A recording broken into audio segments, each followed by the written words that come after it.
Chapter 771. If you fell, of course you had to get up, unless it was the last time you fell in your life. From the time you fell to the time you got up, it might take a whole night of non-stop dreaming, or it might just be a few curses with foul-smelling saliva. In short, the muscles of your waist, abdomen, and legs needed to contract or relax, and your joints and bones needed to move according to the instructions of your brain. But when the snipers on the rooftop looked at the guy in the mirror, they swallowed their saliva in disbelief.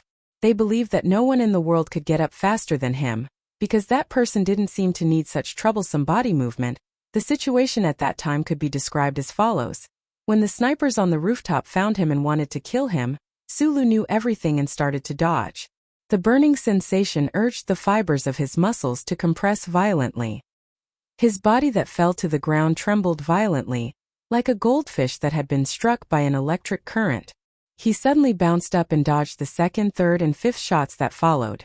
It sounded like a very simple thing to do, but in fact, to dodge the high-speed bullets that couldn't be seen with the naked eye, he needed to completely follow the old thing's careful and precise instructions.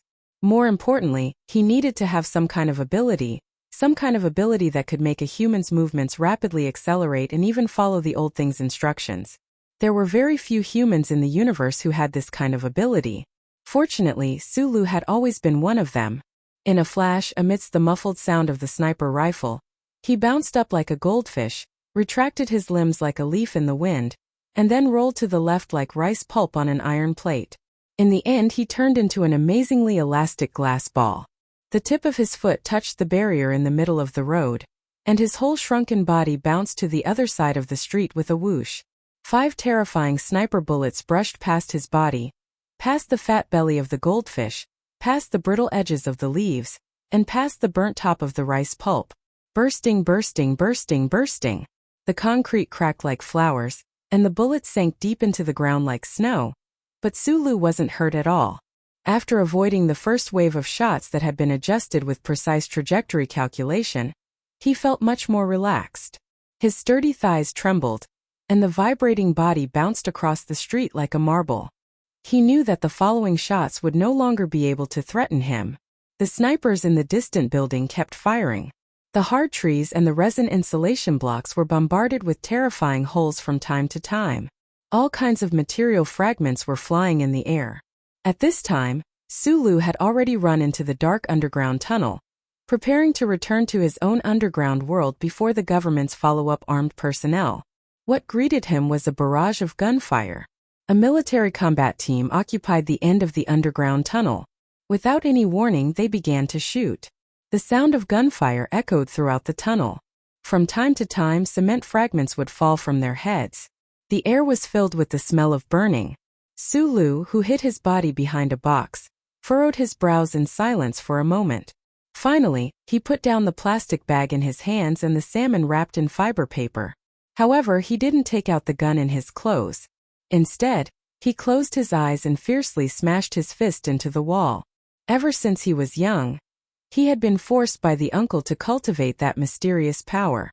After entering the Empire, his meridians had been shattered, but he had achieved a breakthrough. Now the most powerful power had always been flowing in his body. His fist, which was mixed with this power, directly collapsed a corner of the wall, and a large pile of hard concrete blocks fell down in a mess. Smoke rose. The shooting sounds of the combat team on the other side slowed down a bit, as if they were trying to figure out what was happening around Sulu. Sulu lowered his head and carefully selected the hard concrete blocks by his feet. He grabbed them with his hands, took a deep breath, and then fiercely threw them over. It was very similar to the actions of a child in a fit of anger at the end of a fight. However, the speed of the concrete blocks that carried his vigorous power was extremely astonishing. They released shrill screams in the dark underground tunnel, instantly piercing through the air and exploding in front of those Federation soldiers. Pa pa pa pa. The concrete blocks that were definitely not much weaker than bullets heavily smashed into the wall and the bodies of those Federation soldiers. Several painful groans could be faintly heard, and even the terrifying sound of bones breaking could be heard. Under the cover of the terrifying lethality of the concrete blocks, Sulu had already leaped up.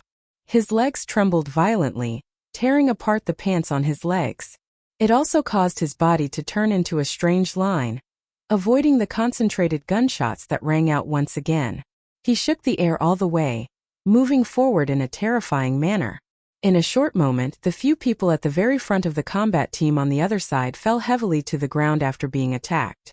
The other people who felt the powerful pressure shouted loudly, using bullets to suppress them, and retreated deeper into the tunnel.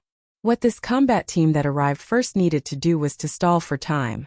As long as they could hold Su Lu in this underground tunnel and wait for reinforcements to arrive one after another, then he would no longer be able to escape.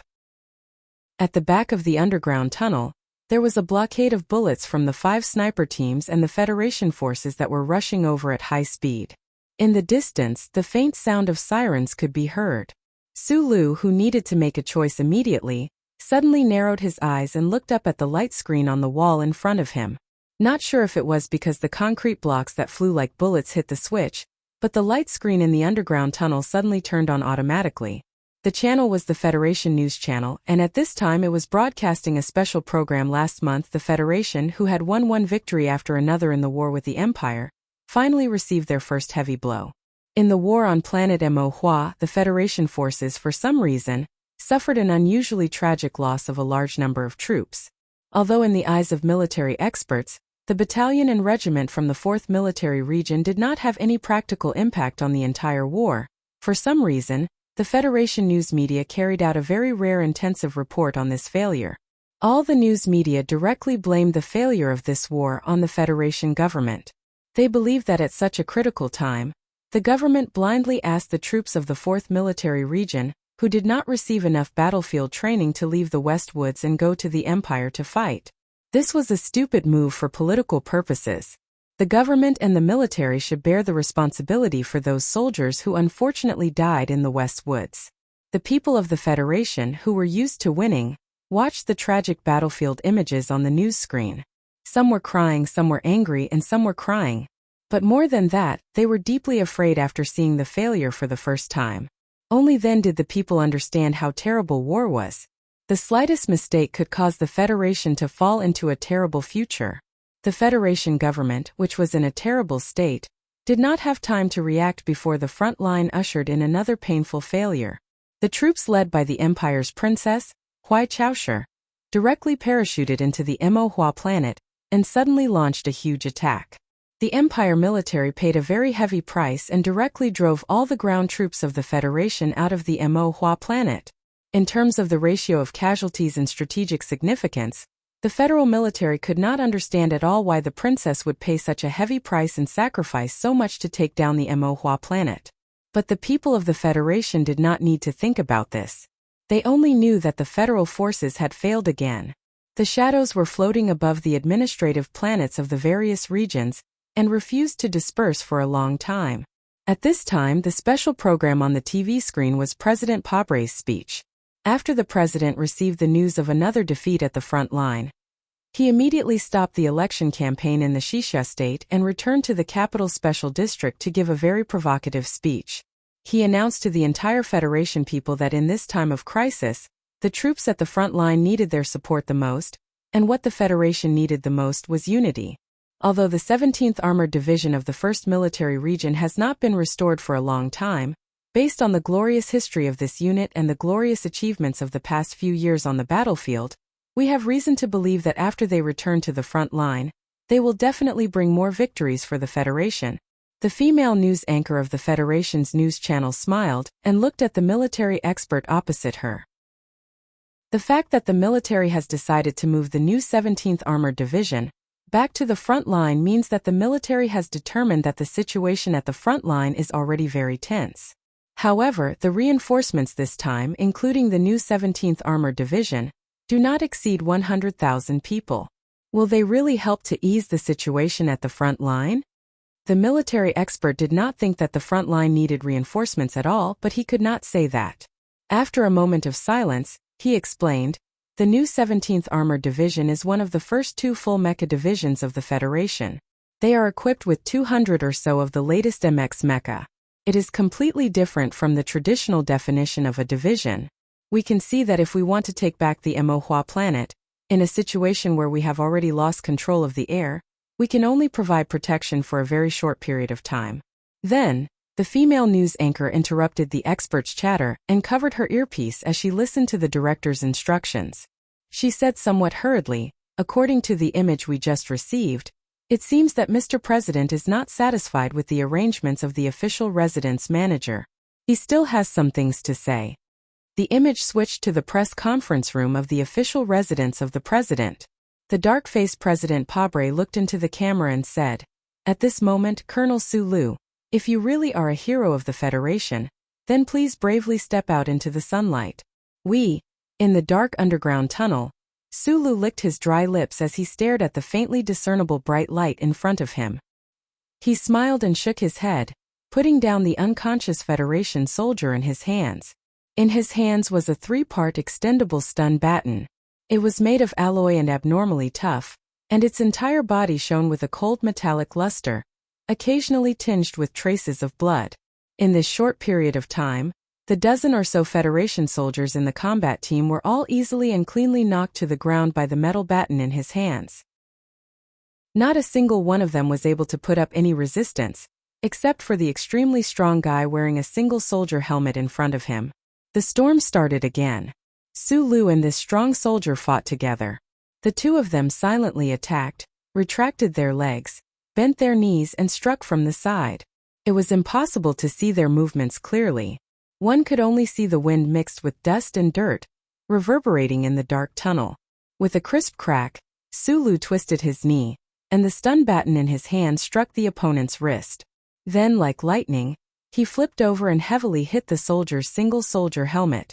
The helmet burst open like a watermelon, revealing the pale and terrified face of the middle-aged man who was known as the third strongest man in Philadelphia. There was also a clear smear of blood on his forehead. Then he slowly knelt in front of Sulu, closed his eyes and fell unconscious. This was the first head-on battle between the small-eyed combat team and the small-eyed man, and it ended with the former's entire army being wiped out. These most elite Special Forces soldiers of the Federation, just like their special commander who had just returned from Fox Castle, lay pitifully on the cold ground. In the dark underground tunnel, Mr. President's sorrowful summons echoed, as well as some low cries of pain that were not clear. Chapter 772. Walking out of the tunnel, he slowed down his footsteps and avoided the Federation police under the cover of the sign on the roadside wooden goods stall. Hearing the shrill sirens from afar, he narrowed his eyes and looked at the buildings in the distance. He turned around and flashed into the alley, walking along the stone stairs to the department store in the middle of the hillside. In the thrilling battle in the dark underground passage, he had defeated the combat troops sent by Small Eyes, but he had also paid a price, especially in the final head-on collision with the third strongest man in Philadelphia. While the 3-piece stun baton had smashed the opponent's helmet, the opponent had also treacherously kicked him in the ribs from the back. Until now he still felt a little pain. The opponent was indeed strong, but the main reason Sulu was injured was that he didn't use his full strength. After the fierce argument with Mr. President at the official residence that night, because of some very complicated emotions, he was very reluctant to kill the Federation police who were chasing him unless he was forced into a desperate situation. Not to mention that if he used his full strength from the beginning, it would be too easy for him to get hungry. After all, he had suffered a lot in the past few years, and now he was very careful when he fought. It was not easy to replenish the supplies in the underground sewer. Sulu walked up the quiet stone stairs under the leaves.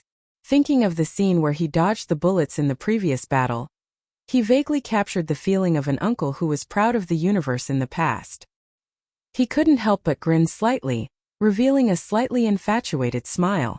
"Do you have any energy bars for camping?" Taking down a pile of cheap hats from the wall, he lowered his head to hide his face and asked the boss who was watching TV behind the counter in a low voice. The boss of the department store hidden at the end of the hillside alley was a man in his 50s. At this time, he was watching the special program on the Federation News Channel attentively. After hearing his question, he directly took out a large pile of energy bars suitable for children from the cardboard box under his feet and asked, "What flavor do you want, strawberry or the original flavor?" Strawberry." Sulu was stunned for a moment and replied. Following the boss's focused expression, he subconsciously raised his head and his eyes fell on the TV screen hanging on the wall. In the news screen, The tanned politician still had a cold face and was sincerely and worriedly shouting at someone. The Federation has reached its most dangerous moment, and we need your response. In the name of the elected president of the Federation, I assure you that as long as you return to the light, you will definitely receive the most fair trial under the Federation's laws. The president of the Federation was directly calling out to an important fugitive of the Federation through a television screen. This was something that had never happened before in history. Other than President Pabre being able to obtain a few disdainful evaluations, the Federation government would not be able to obtain any benefits. Why would he so sincerely call out to him through the screen of light? Frowning deeply, Sulu looked at the light beam. Looking at the tragic scenes in the front line flashing on the left half of the light beam, the rolling reports of failures, and the protesting crowds on the streets, he seemed to have understood something. Although he was wanted, many people of the Federation silently stood on Sulu's side. They did not need any reason, nor did they believe in the reasons given by the government. Gradually, more and more people no longer remained silent. They angrily walked onto the streets, protesting against the government's persecution of their heroes and idols. The Federation government wanted to use the ocean of people to fight a war against Sulu alone. Right now, in this ocean, at least a portion of the waves did not want to drown him but wanted to hold his feet up. Different from George Carlin back then, Sulu was now an important figure who could influence public opinion in the Federation. Or perhaps it could be said that a heroic figure relied heavily on the deliberate propaganda of the Federation government. Naturally, it could not escape from President Pabre's appreciation and cultivation. In other words, the Federation government and President Pabre had cultivated the most troublesome enemy for themselves. Right now, in order to eliminate this enemy, they had to put in even greater effort. Sulu used a rope to string up the stack of 12 cloth hats. He put the purchased food and other supplies into the plastic bag. His slightly lowered head, however, was quickly analyzing other matters. The Federation had been preparing for a late spring offensive all this time, but in the end, they suddenly suffered such a heavy blow from the Imperial armies. Victory and defeat on the battlefield were normal, but he always felt that there was something strange about the failure on the front lines. Before leaving the Westwood Sunset Province, the negotiations between Sulu and the Empire's underground resistance organization had come to an end. Muen returned to the Empire ahead of time. According to the route Muen had privately told him, this big shot of the Empire's underworld who loved wearing fur coats the most might choose Emohua planet to carry out some strategic plans that were hidden from both sides of the Empire's Federation. Did the Empire's counterattack on Emohua planet have anything to do with those people from the underground resistance organization? According to the Federation's official statement of panic, that princess directly led this terrifying counterattack. However, with White Sausher's identity, why would she care about the ownership of a mere transport planet? Sulu's brows were deeply furrowed. He could not figure it out no matter how much he thought about it. He vaguely guessed that there was some anger or absurdity in advance. In his mind, he asked the old man to help investigate this matter. He shook his head and lowered his head to continue organizing the goods in silence. $167.20. Thank you for your patronage.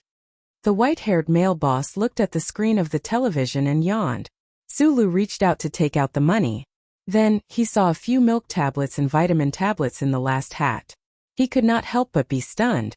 These were not the goods he chose, and the price of these things was not included in the amount that the male boss said.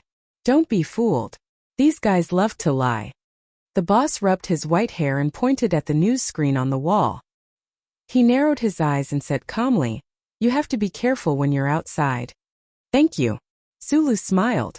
Carrying a large black plastic bag, he walked out of the department store and followed the green leaves on the stone path. Run quickly. The outside has already been surrounded. Leave through the underground passage. Don't go to the branch station. That place is definitely under the control of the black dogs of the Intelligence Bureau. What are you panicking for? The casino is surrounded, but it does not mean that it is here. This was the largest city in the Empire's Emohua planet's Cheshire County. The last base of the underground resistance organization was hidden under this casino. Mr. Muen frowned. His right hand unconsciously rubbed his smooth fur.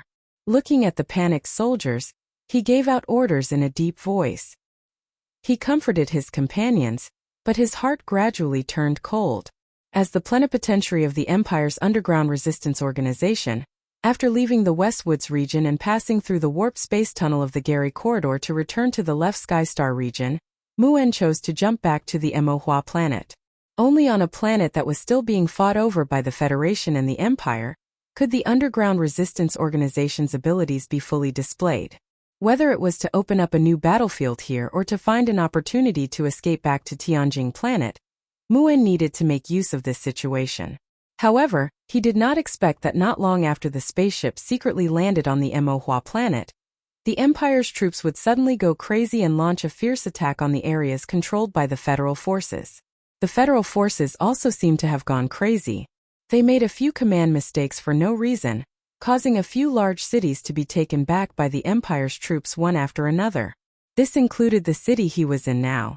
The Empire's cold black hibiscus flag mecha troops had already taken over every important place in this city.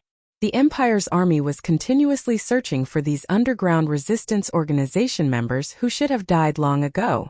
The people in the simple underground base quietened down, listening to the faint footsteps of the heavy mecha above their heads, the occasional gunshot, and the screams of women. The soldiers of the underground resistance organization had red eyes.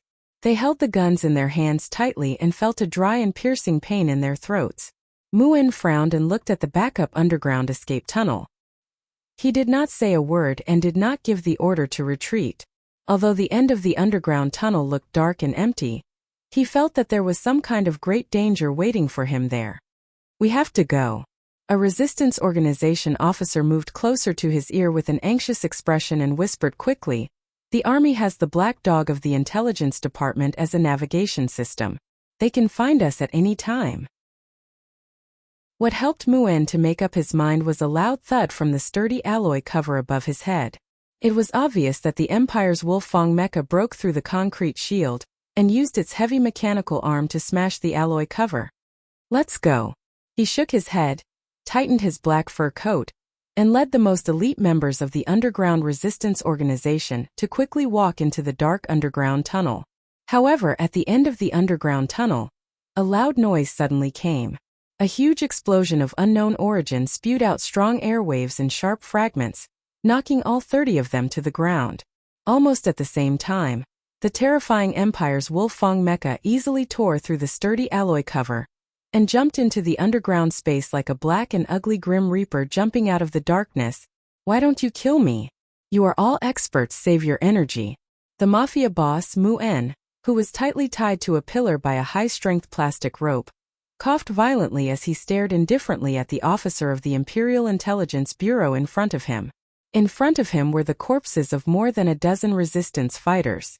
The slightly dark blood was about to solidify in this last underground base. "I heard that you just came back from the Federation? Just based on this, it is enough to execute you 10 times to atone for your crimes." The Empire's Intelligence Department officer coldly slapped his face. "But you can't die now because we need you to go to the Federation again." Muen turned his neck with difficulty and looked at the Intelligence Department officer's side profile. He didn't understand what these black dogs wanted to do. At this moment, a thin man walked down from the temporarily built stairs. This person was wearing the military uniform of a second lieutenant. His face was ordinary, and his messy short hair was covered with dust from the battlefield. It was such an ordinary-looking, low-level Empire officer, but he made the high-ranking officers of the Intelligence Department in the field shiver. It was as if even their breathing was about to stop. The thin young second lieutenant officer of the Empire quietly walked up to Muen. His pair of black gem-like eyes naturally revealed coldness and strong confidence. He said, "I need you to take me to the Federation." Chapter 773. Muen stared at the skinny young Imperial officer through his blood-stained vision. From the man's dark eyes and the black hair under his military cap, he was sure that the man was a noble. He might even be a member of the royal family, but he did not know what his identity was. He forced himself to suppress the shock in his heart, coughed a few times and said scornfully, "Although I don't know why a master like you insists on going to the Federation to die, Do you think that I will really send you there just because you want me to? Because of the the glory of the Charter, it was impossible for the Empire to infiltrate the Federation with intelligence personnel.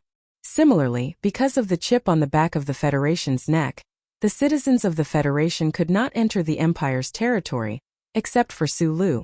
But now, because of the cooperation between the federal military and the Empire's underground resistance, there seemed to be some possibility of infiltration. Muan finally understood why so many of the Empire's elite troops would appear on this Mo Hua planet, and why the underground base of the organization would suffer from the enemy's relentless and terrifying attacks. All of this was because the Empire's royal family and military had keenly grasped that gap in the universe. Only by pretending to be a negotiation member of the underground resistance could this young noble officer enter the Federation. Muan did not even think about why the other party would take such a big risk, and directly rejected the other party's request. This was related to the long-term cooperation between the Federation and the underground resistance, and related to the end of the bloody lives of the Empire's slaves. He did not care about any threats. My name is Hui Chaoshi.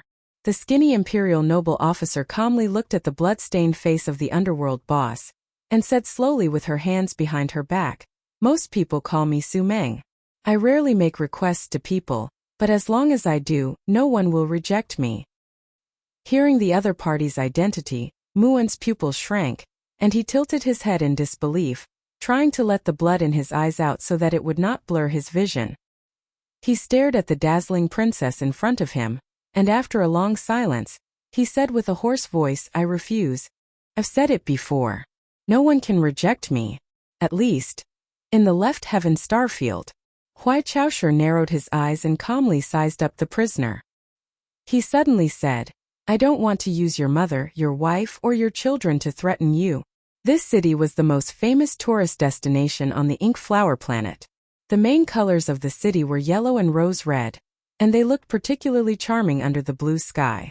Unfortunately, in the past few months, the fierce battle between the Empire and the Federal Army and the explosions of countless missiles had made the most beautiful bay buildings in the city look exceptionally desolate, with huge gaps appearing from time to time. Hui Chaoshi walked up the old-style limestone stone steps to the balcony of a building by the bay. She narrowed her eyes and looked at the white seabirds on the sea in the distance. She was calm and silent.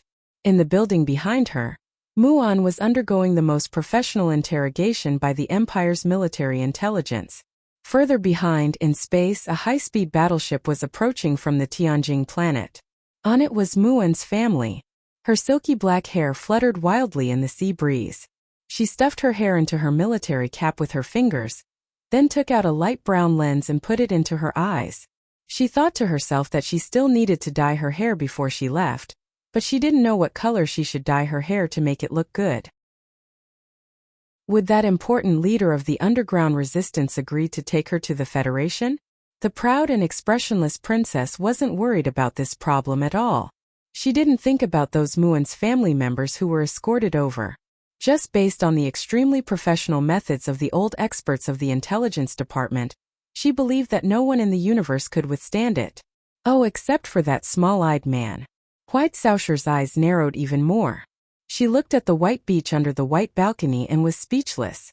No matter how exaggerated it was, it could only be described as delicate and pretty, but there was actually a rare hint of worry and heaviness in her eyes. The seabirds in the waves flew over, breaking through the waves and hiding behind the clouds. They landed nearby like ink dots, completely covering the white beach. Not a single grain of sand could be seen. Looking at this scene, she silently thought to herself, once you cross paths, it won't be easy to meet again. The terrorist attack on Parliament Hill, the bizarre assassination of the Federation's vice president, the continuous losses at the front lines, and the Federation's hero suddenly became a wanted criminal. Such stories played out one after another in the capital ring in the 72nd year of the constitutional calendar.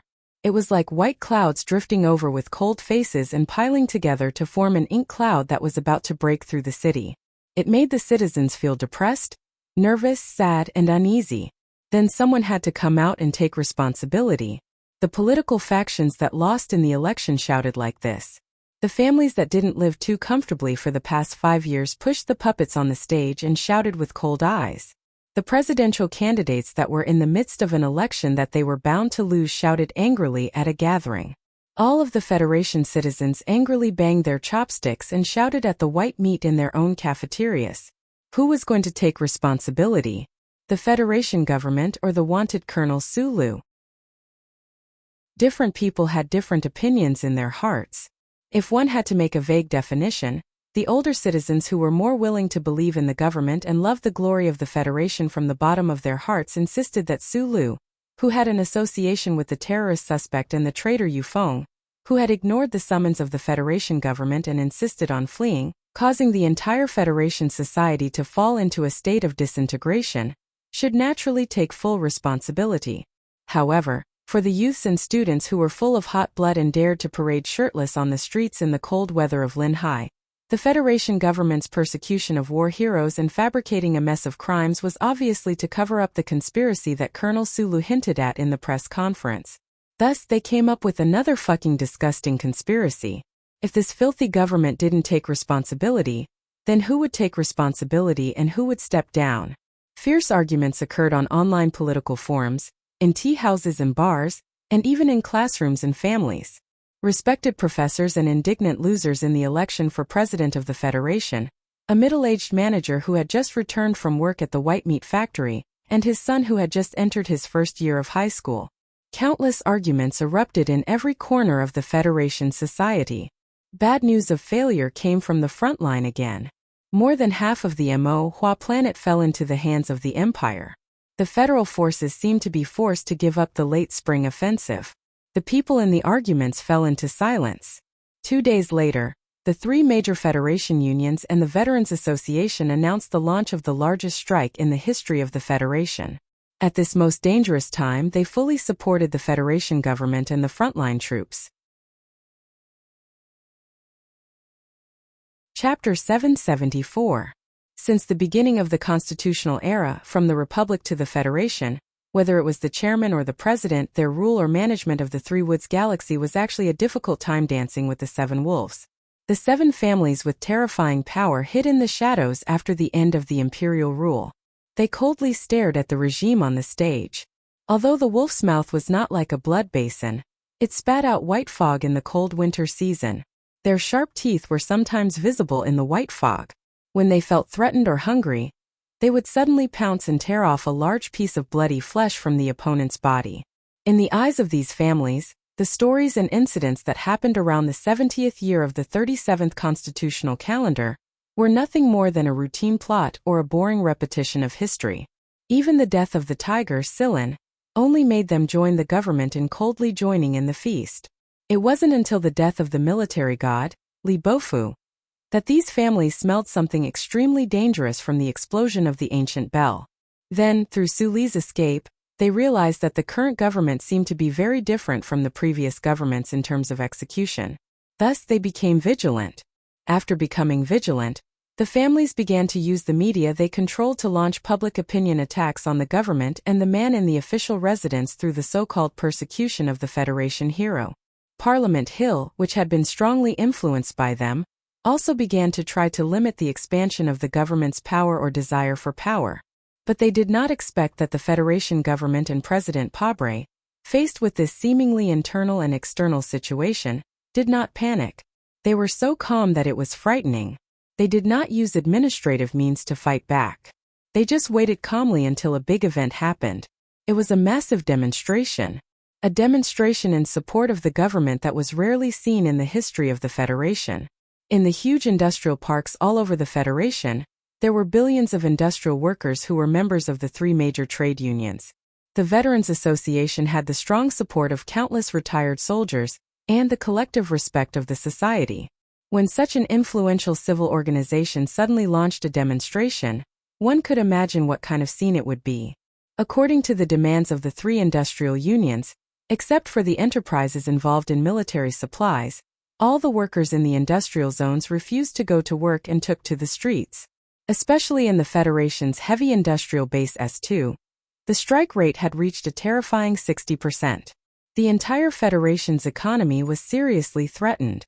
According to the post-event statistics, The strike and demonstration in the early autumn of the 72nd year of the constitutional calendar was the largest in history, and it led to the most disastrous losses for enterprises.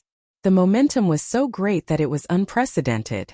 Every corner of the society was shaken and even trembled because of it. Countless ordinary citizens of the Federation walked onto the streets. People were holding simple, self-made slogans and shouting slogans loudly in grief and indignation, inciting the bystanders on the streets to dance and join the crowd. In front of the strikers that broke out in the various states of the Federation, there were batches of disabled soldiers in wheelchairs or on crutches. With solemn expressions and military medals on their chests, they were marching toward their respective destinations, the square or the city hall. In the face of these heroic veterans, the government's riot police didn't dare to do anything. In fact, it was the request of the president's office that all government agencies were not allowed to do anything to stop the strike. As the strike deepened, as well as the loud and powerful slogans, such as who should be responsible for the victory of the war on the front lines, the battle of public opinion that had puzzled the Federation's citizens for a long time suddenly changed. The power gathered by the will of the people was so terrifying that it could affect the media's reporting, and even the rational judgment of many people around them. Not many people still believed that the Federation was persecuting Colonel Sulu. Even the young students who were shouting themselves hoarse for Sulu just last week joined the strikers who were crying for the government and calling for unity in the Federation. Perhaps this seemed a bit absurd, but in fact it was just a kind of tragedy. The ordinary people who lacked enough real information for reference would always easily stand on the side that seemed reasonable in their analysis and judgment of the situation. Whether it was reasonable or not, in fact it depended on whose voice was louder. This wasn't a political swing like a fence-sitter, but the natural choice of the frustrated social animals. The great families who had just woken up and were preparing to control or at least check and balance the Federation's government and President Pabre were forced to remain silent at this moment. The media they controlled couldn't directly confront the ocean of angry people. The giant enterprises they controlled that could affect the Federation's survival couldn't ignore this terrifying strike and choose to confront the government, because they were the 7 great families. However, they were the 7 great families of the Federation. They couldn't watch the Federation walk to the edge of collapse because if that happened they wouldn't have a corpse left.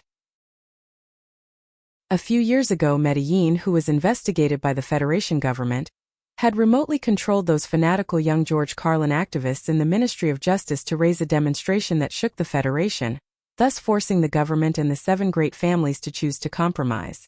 At the time, Mr. Pabre, who was his competitor, had always maintained his silence. Now this great strike that was far more powerful than the new year finally made the 7 great families and the people in the Federation's political circle realize just what kind of lofty prestige President Pabre had among the people at the bottom of the Federation's hierarchy. In the past few decades, Pabre had worked tirelessly to fight public interest cases for the ordinary workers. It was very rare that he was the chief lawyer of the 3 great industrial unions and the Veteran Association. He was deeply loved and respected. This experience had undoubtedly played a great role in today's public tide that affected several star regions. From this perspective, when Medellin raised the Federation's unrest, Pabre's silence was actually just a kind of condescending calmness and confidence. Looking back at the past and looking at the crowds of people on the streets today, this kind of calmness and confidence was terrifying. The Federation's great strike went on for the 2nd day.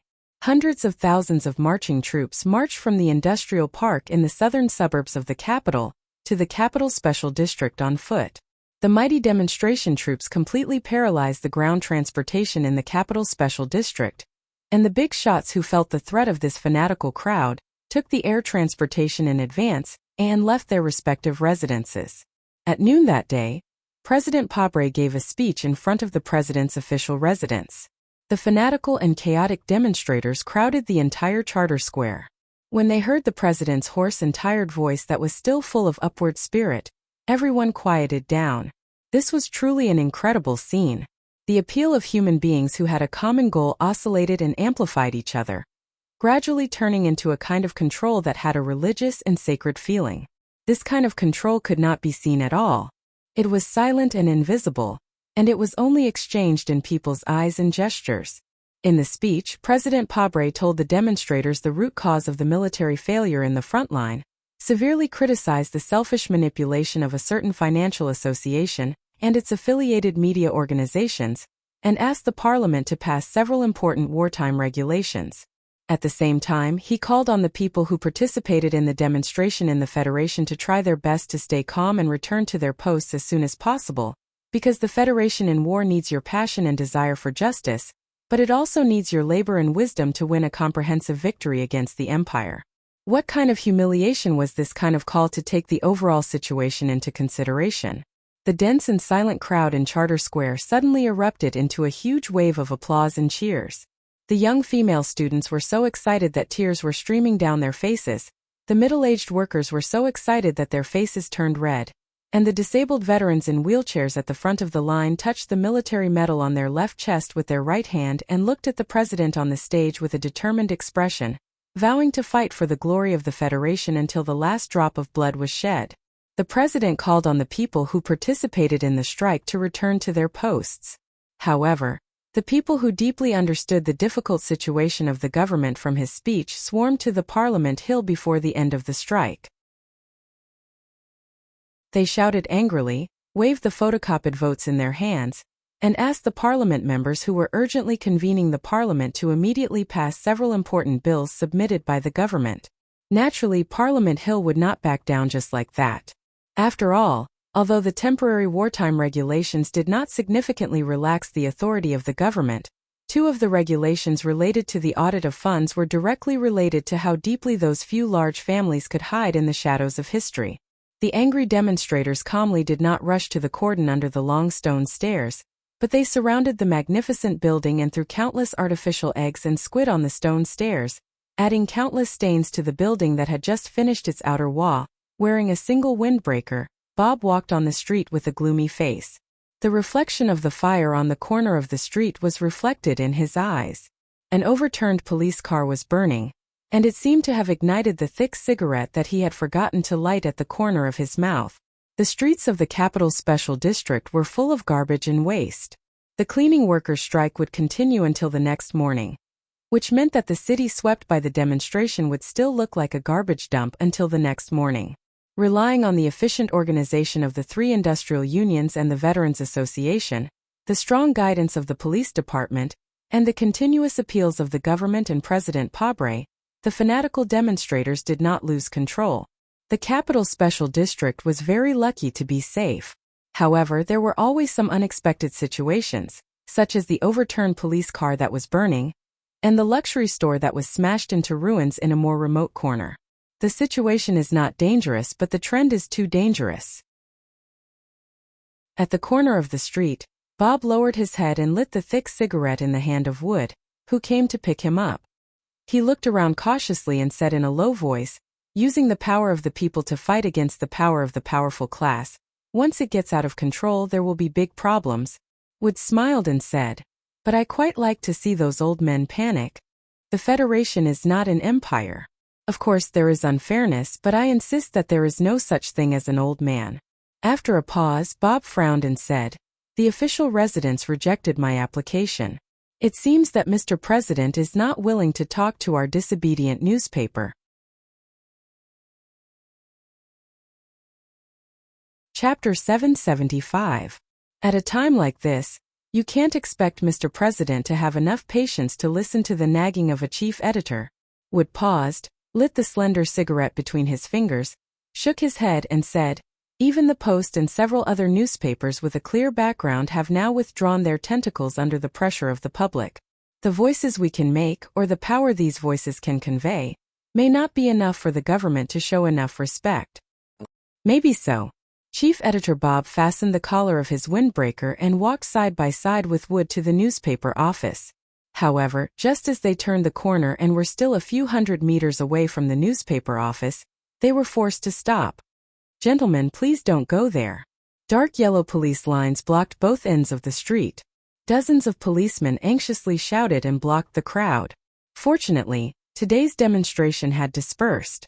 Otherwise, with just these people and a few thin yellow police lines, it was absolutely impossible to maintain order at the scene. Chief Editor Bob looked at the burning newspaper office building hundreds of meters away. His pupils shrank sharply. and the thick cigarette in his mouth fell to the ground with a bang, making a few sparks. Wood opened his mouth in shock, stared at the building where he usually worked, stared at the terrible flames floating out of the windows, and trembled with anger. He pushed the policeman in front of him and roared, "Let us go.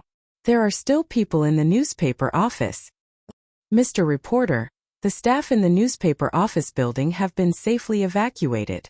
The policeman who maintained order guessed the identity of the two middle-aged men, and his attitude was slightly gentler. He explained, "Except for a few slightly burned staff members who are under observation in the 4th hospital, no one was injured." Hearing that his colleagues in the newspaper office were safe, Wood's shock and worry eased a lot, and his angry movements subconsciously stopped.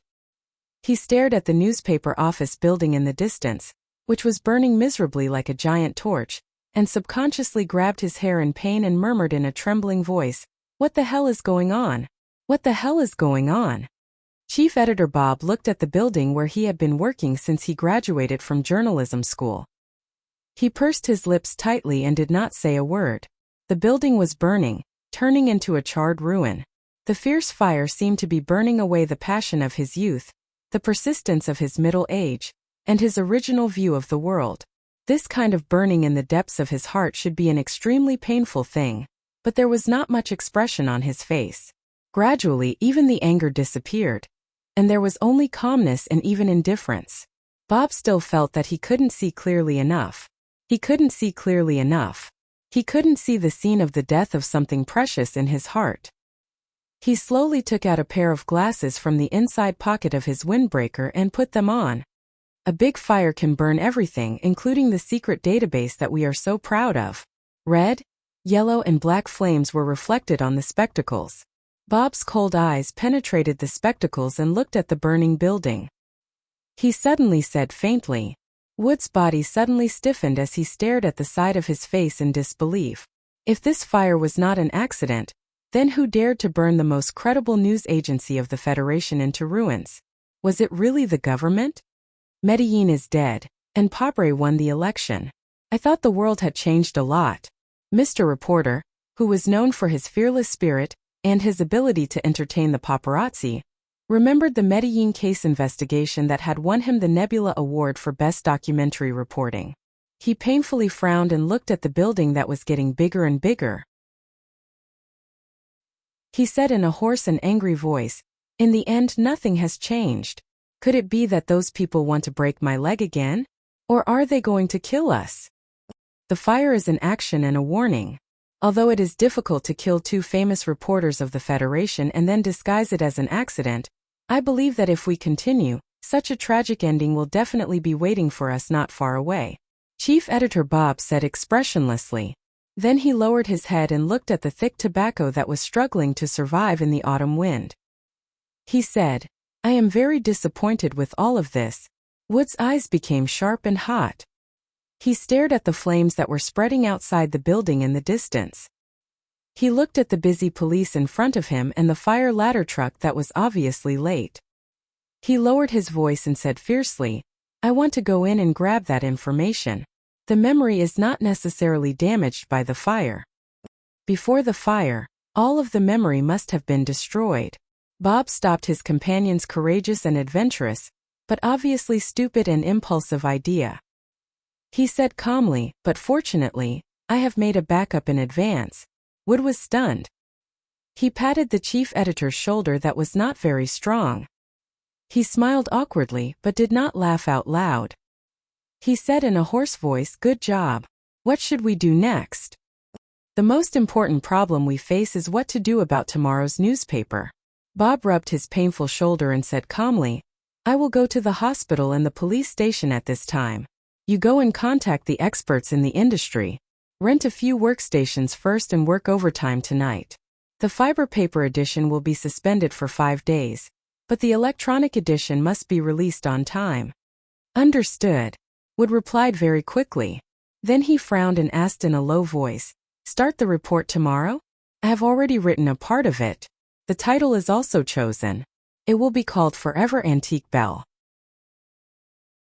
Too lyrical, but I like it. Chief Editor Bob's tone was particularly serious. He ordered seriously, "But we can't publish it now.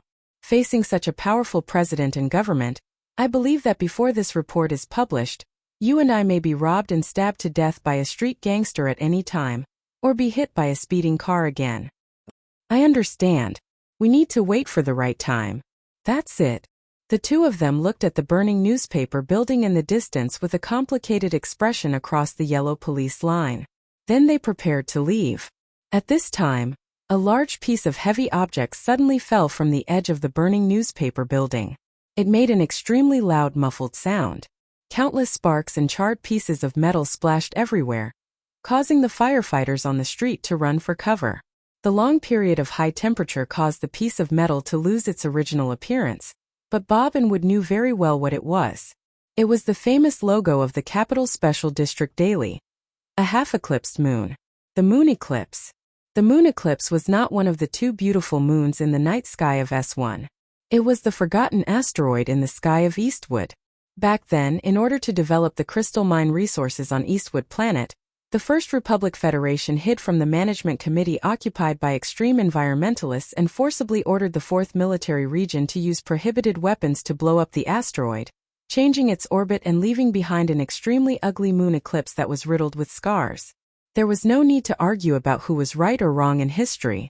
For the reporters of the Capital Special District Daily News, the image of the eclipse of the moon reminded them of the famous words uttered by their predecessors when they broke through the government's news blackout at all costs. "Half of the moon has been eclipsed. We need to find out the reason." Chief Editor Bob and Wood looked at the charred moon eclipse image in silence. Their expressions were complicated, and their hearts were heavy. Although it was early autumn, a building was burning not far away. The entire street was occupied by the hot and dry air, but they felt a little cold. Sulu, wearing a hat, stood in the crowd on the street.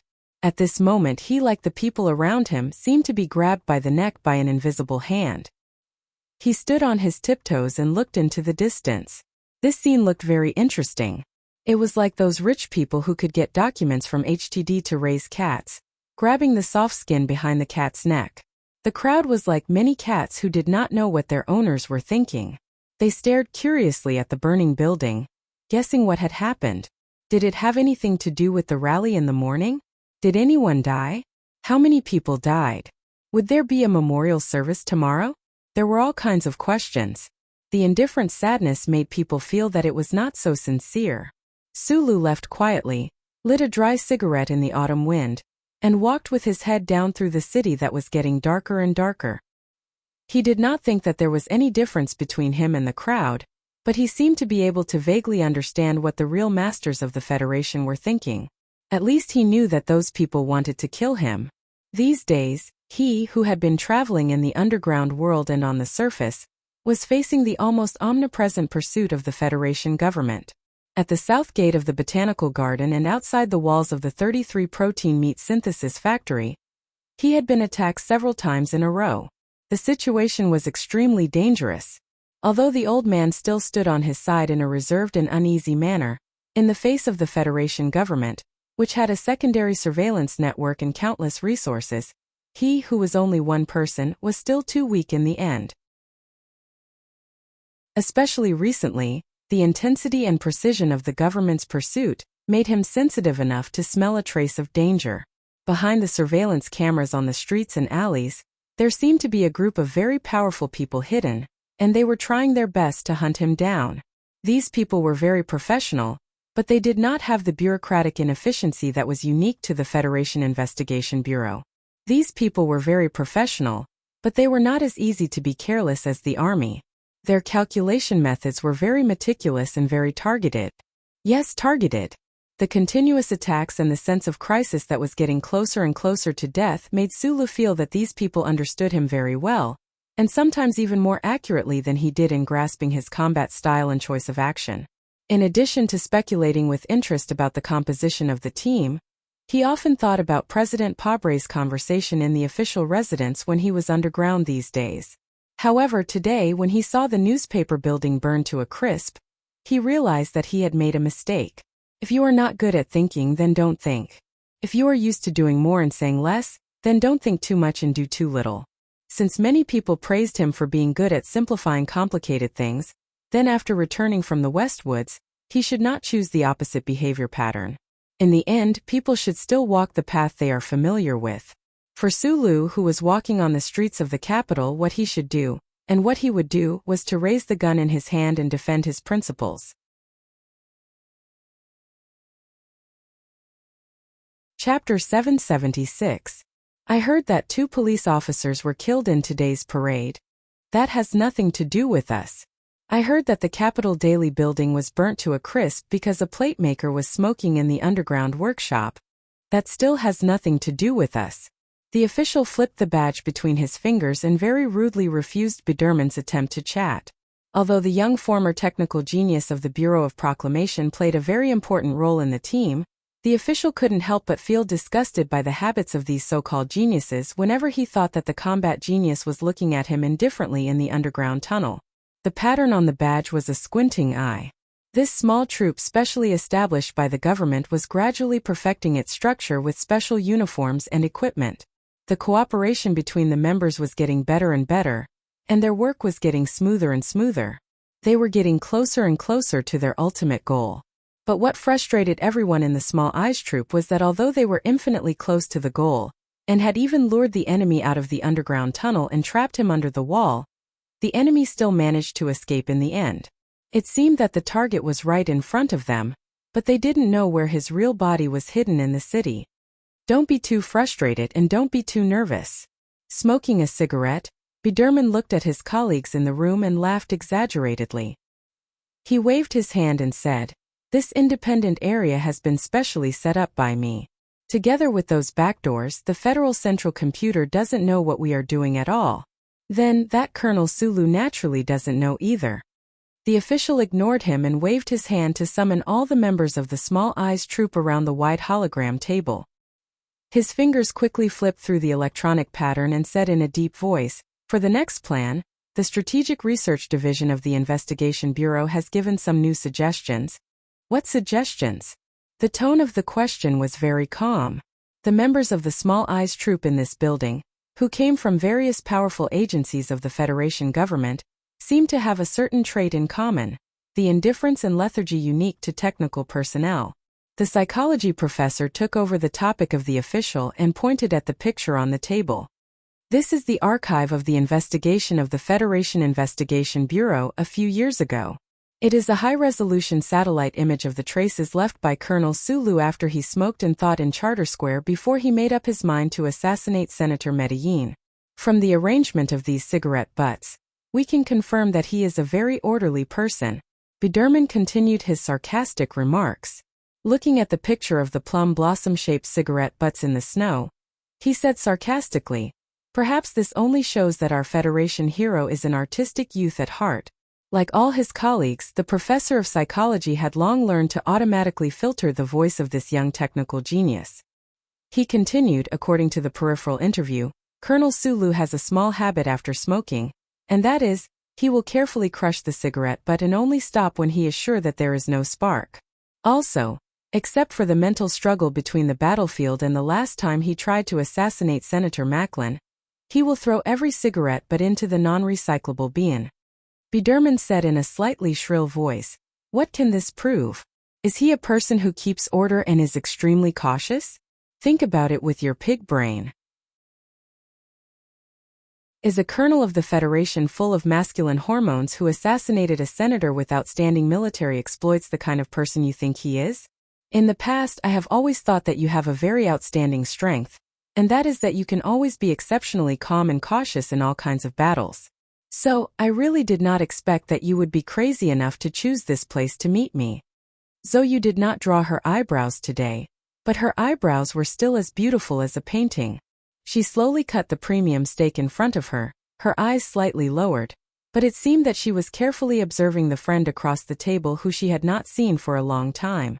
However, she did not have much appetite. Her red fingers, which were painted with cardamom, put down the silver knife and fork and held the glass of red wine by the thin glass neck.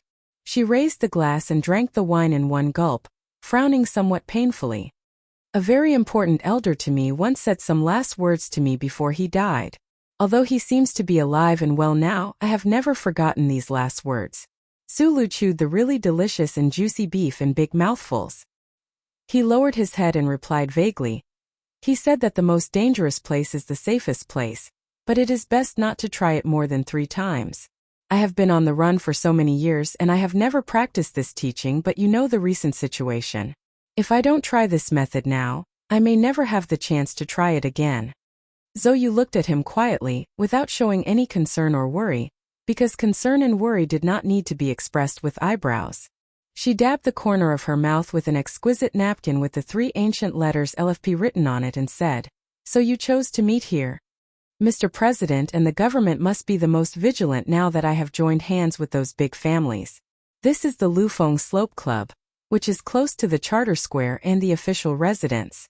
Naturally, it is the most dangerous place." Sulu finished the steak in front of him and drank half a glass of water with satisfaction. He explained, "In the field that I am not very good at, I am used to respecting the opinions of experts. The elder you just mentioned must be the best escape expert in this universe." Zhou shrugged and noticed his eating speed. She said, "It seems that you have not had a chance to eat anything good while hiding in the underground tunnel. I like steak. I liked it very much when I was in Donglin." Sulu took another sip of water. "Zhou suddenly asked about that proposal. What is your answer? Since Madam asked for my opinion through you, then you should reject her and the other families for me." Sulu replied, "This has nothing to do with moral cleanliness. It's just that our goals are not the same to begin with. I don't want to see the scene after dealing with Macklin, where I was stabbed in the back by my companions just as I saw the glimmer of victory." Speaking of this, he remembered the magnolia that disappeared outside the Huanshan Four States Foundation building, and the knife that he stabbed Lao Bai in the back. The end of a lone hero is always death. The war between a person and a government can never be won. Even if you don't believe in macho and those families, I suggest that you can use some of their power. Zhou calmly gave her advice as before. "I understand. I don't want them to participate in my plan because it is very dangerous for me, but I need them to provide me with something," Sulu said. "You don't want them to be partners but only a logistics base?" Zhou smiled sweetly and looked at her good friend. "I think those big families will be very angry because their dignity has been damaged. I have my own way to get weapons.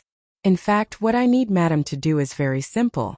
I heard that the number 2 of the Central Committee of Green Dragon Mountain is coming to the Capital Special District for a visit. I hope that she can arrange for this big shot to give a speech in the parliament. What do you want to do?" Zhou looked at him warily.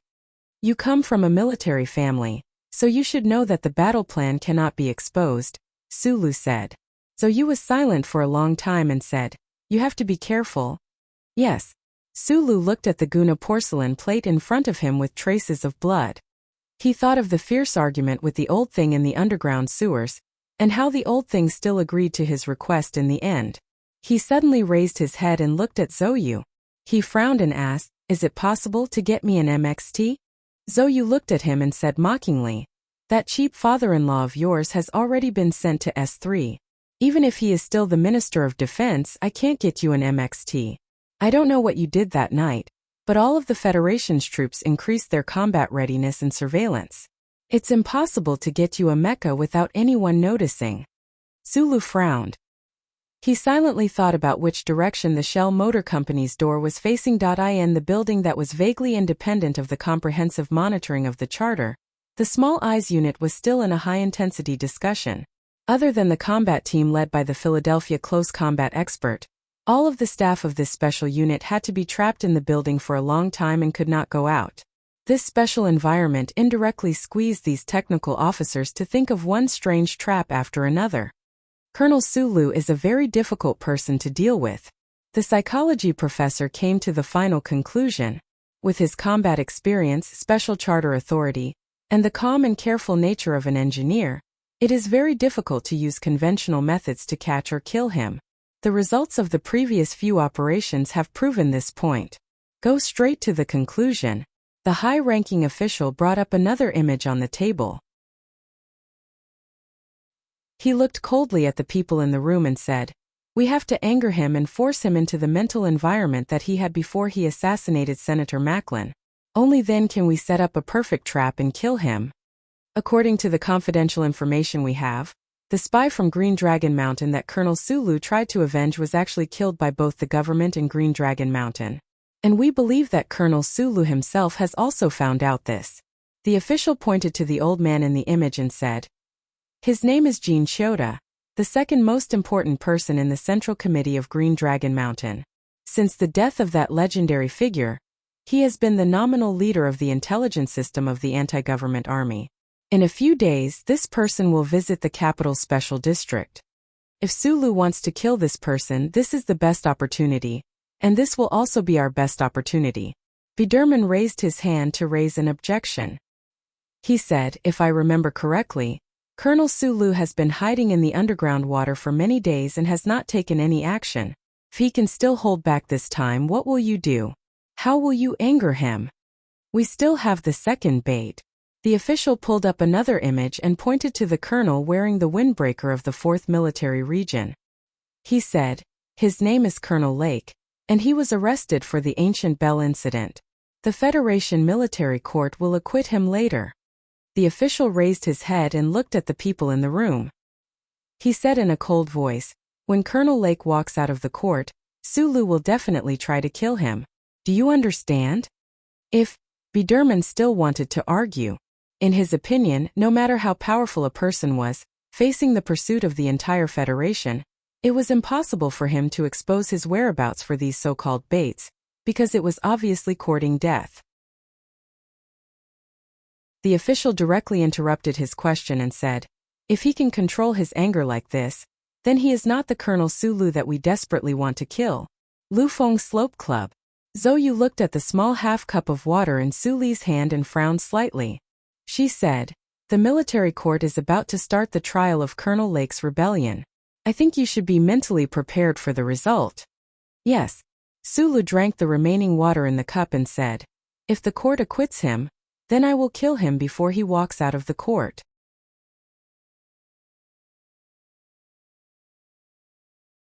Chapter 777. Zhou Yu looked at the red wine in the glass held by her slender fingers. Her eyes were a little unfocused, which was rare. Su Li's answer was very simple and calm, just like when he softly told her in the Wangdu Youth Dorm's kitchen that there was only a plate of fried eggs with Chinese tune tonight. But it was this simple and calm that contained too much perseverance and toughness, so much so that her usual coldness turned into a faint sense of loss in an instant. "I grew up in the military compound, surrounded by soldiers whose testosterone was forced out of their skin and leaked out into the air. But I still can't completely understand what men are thinking in their heads." Zhou Yu smiled helplessly. She looked at Su Lu and said softly, "If it's just to avenge Shi Qinghai, is there a need to throw in your own life? There are many other reasons other than to avenge the hooligan. I just found out that the attack on Planet Yellow Doom and the defeat of the frontline troops a few days ago were actually the actions of the big shots in the capital ring. I can't imagine that the soldiers on the front line fought a bloody battle for the Federation, but because of the political considerations of those people, they sacrificed their lives for nothing."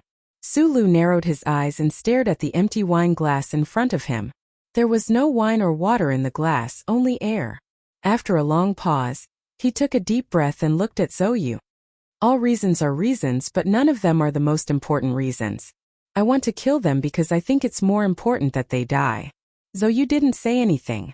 She just carefully wiped the corner of her mouth with the napkin with the 3 ancient letters, LFP, written on it, as if she wanted to prolong this rare reunion, but the reunion was always for the next moment.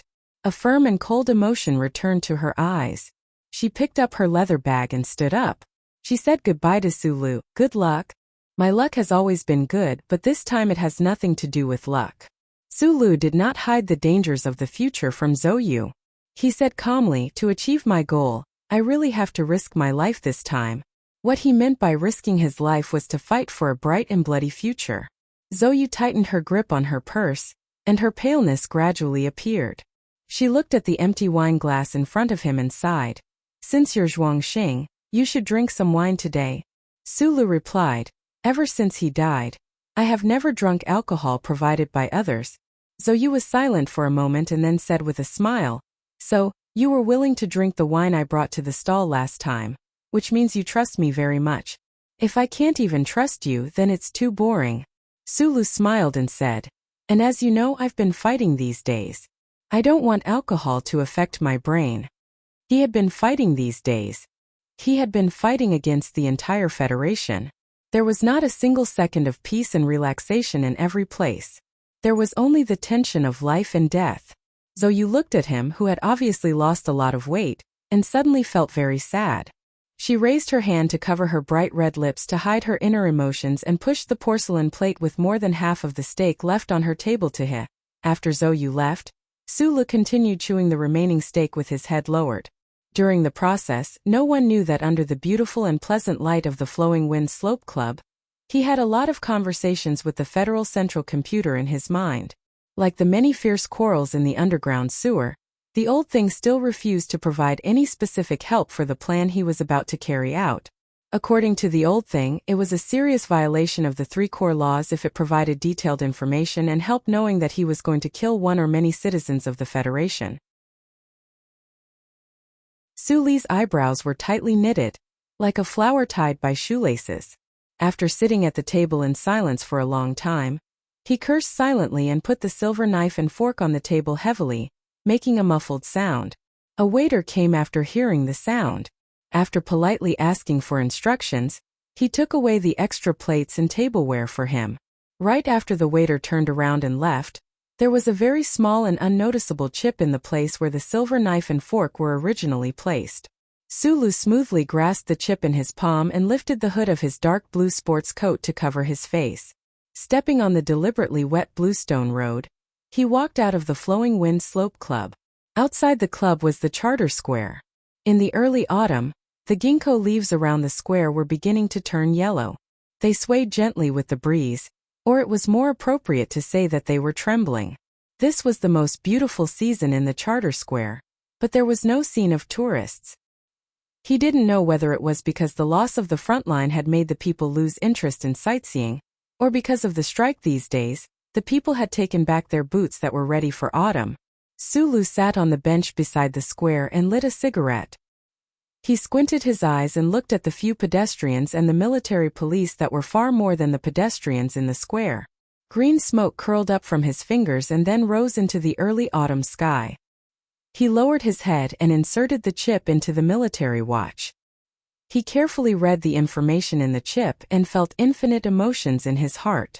It was only a short time after Zhou left, but the Madam of Macho Back Mountain made a decision and sent the confidential information to him. The courage and terrifying execution of the Qianchi Tai family really made people feel fear. The microchip contained a confidential file from the Ministry of Justice, which did not contain any information about the military court. However, it was interesting to know which building the military court would hold a secret trial in a few days by calculating the date of the trial. This was what Sulu needed the most right now. There was a very detailed and powerful battle plan attached to the chips file, but he was not going to use it. Although he could smell the familiar scent of this battle plan, and he knew that Zhou, who was now working in the Department of National Defense's War Strategy Research Laboratory, must have contributed a lot, he would not allow his battle to be carried out under the guidance of Macho. After doing all this, Sulu relaxed and leaned on the back of the bench. He narrowed his eyes and looked at the blue sky with a cigarette in his mouth. No one knew what he was thinking. It was very strange that no one paid attention to him, and no one came to ask him who he was, what he was looking at, and what he wanted to do. Feng Yu used his swift and fierce life to prove that he was always right. Today, it seemed that his nonsense of saying that the most dangerous place was the safest place turned out to be so correct. A few years ago, facing the most fatal threat of Lady Tai, he suppressed his anger and walked out of the Lufeng Slope Club. He came to the Charter Square and struggled to think for a long time. Then, he made the decision to kill Macklin. A few years later, he walked out of the Lufeng Slope Club again and came to the Charter Square. It was still that cold bench. Those people in that world were really annoying. But some things had changed a lot. For example, it was windy and snowy in the past. Today the autumn wind was cool and refreshing. Back then he smoked a lot of cigarettes and stuck the cigarette butt into the snow beside his feet. Today, he only smoked 2 cigarettes and didn't struggle to think. There were a lot of reasons that he couldn't understand. For example, the conversation with the president in the official residence that night had troubled him for a long time. In the end, he angrily understood the reason that Professor Shen had told him long ago. There was no reason in this universe at all. The Capitol Daily building was burned down, the frontline soldiers were dead, and Colonel Lake was going to be released. These real and vivid images made him very unhappy. The Federation's proverb often said that a hero in his 20s was often a mediocre man in his 30s. He wanted to be a hero again before he became mediocre, and then selfishly satisfy himself. As for after that, if he died cleanly, why would he need to think about the reason? The sun gradually shifted and retreated to the west. Sulu rubbed his face that was a little numb from the wind. He stood up and looked at the new moon that had just appeared at the end of the sky. Thinking that he seemed to have forgotten the appearance of the old moon, he sighed and left the charter square. He followed the well-developed underground transportation network of the capital and came to a certain block. He climbed up the long and slanted stone path and bought some high-energy nutrition bars for students at the Foothill department store. He said goodbye to the back of the boss, namely Xiaoshan, and left. 40 minutes later, a quiet light lit up somewhere in the underground passageway of the capital. Sulu wore a pair of goggles and climbed up along the deep passageway. His movements were extremely gentle and did not make any sound. He was like a stray cat wandering in an abandoned mine looking for food.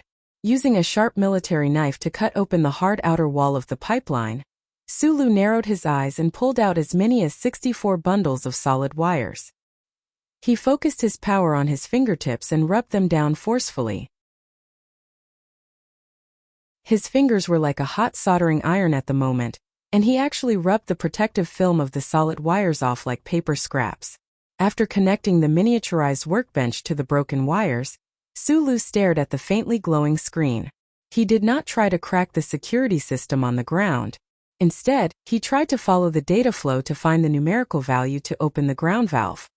He was not Gu Shifeng, nor was he Shi Qinghai, nor was he the uncle who could hack into the computer core of the Bureau of Proclamation. Theoretical physics, mathematical calculation, and computer control were his weakest links compared to these geniuses. And right now, he was reversing the data flow, so the risk of triggering the alarm of the government surveillance system was quite high. Time passed by minute by minute. The night on the surface should be getting darker and darker, but his work progress was somewhat slow. Although the rigor of an engineer did not allow him to feel the slightest impatience, he knew in his heart that if he delayed entering the surface building until tomorrow, it was very likely that he would not be able to make it in time before the powerful government forces arrived. A drop of sweat slid down his forehead and rubbed against the edge of his half-tight sports jacket before dripping into the underground sewer. The tense atmosphere echoed in the underground tunnel that was filled with the smell of blood. Right at this moment, the voice of the Federal Central Computer rang in his mind. Gamma2 #access control. The algorithm you have chosen is too slow. If you want to enter before dawn, I suggest that you choose to use physics to crack it. There is a tool in your workbench in the second grading.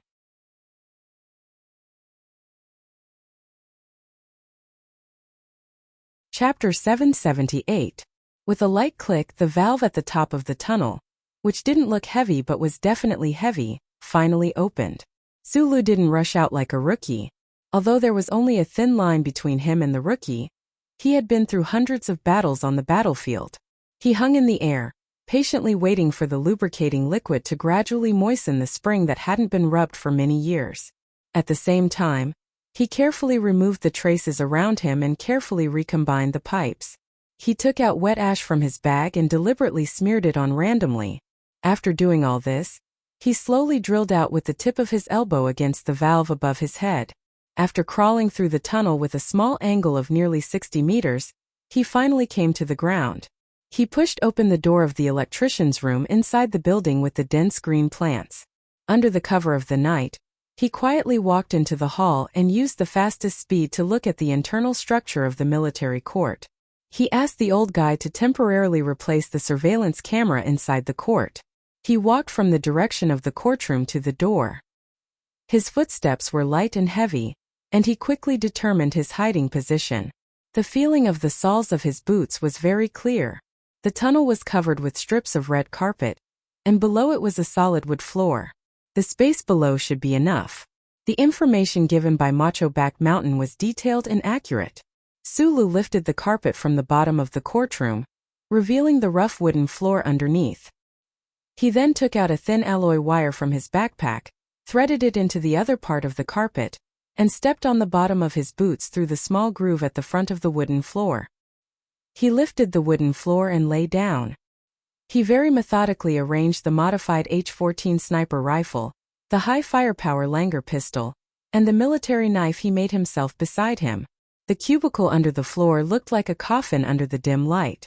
These cold-killing weapons seemed to be buried with the coffin. Sulu lay down calmly, took out 3 high-energy nutrition bars for students from his backpack, and ate them.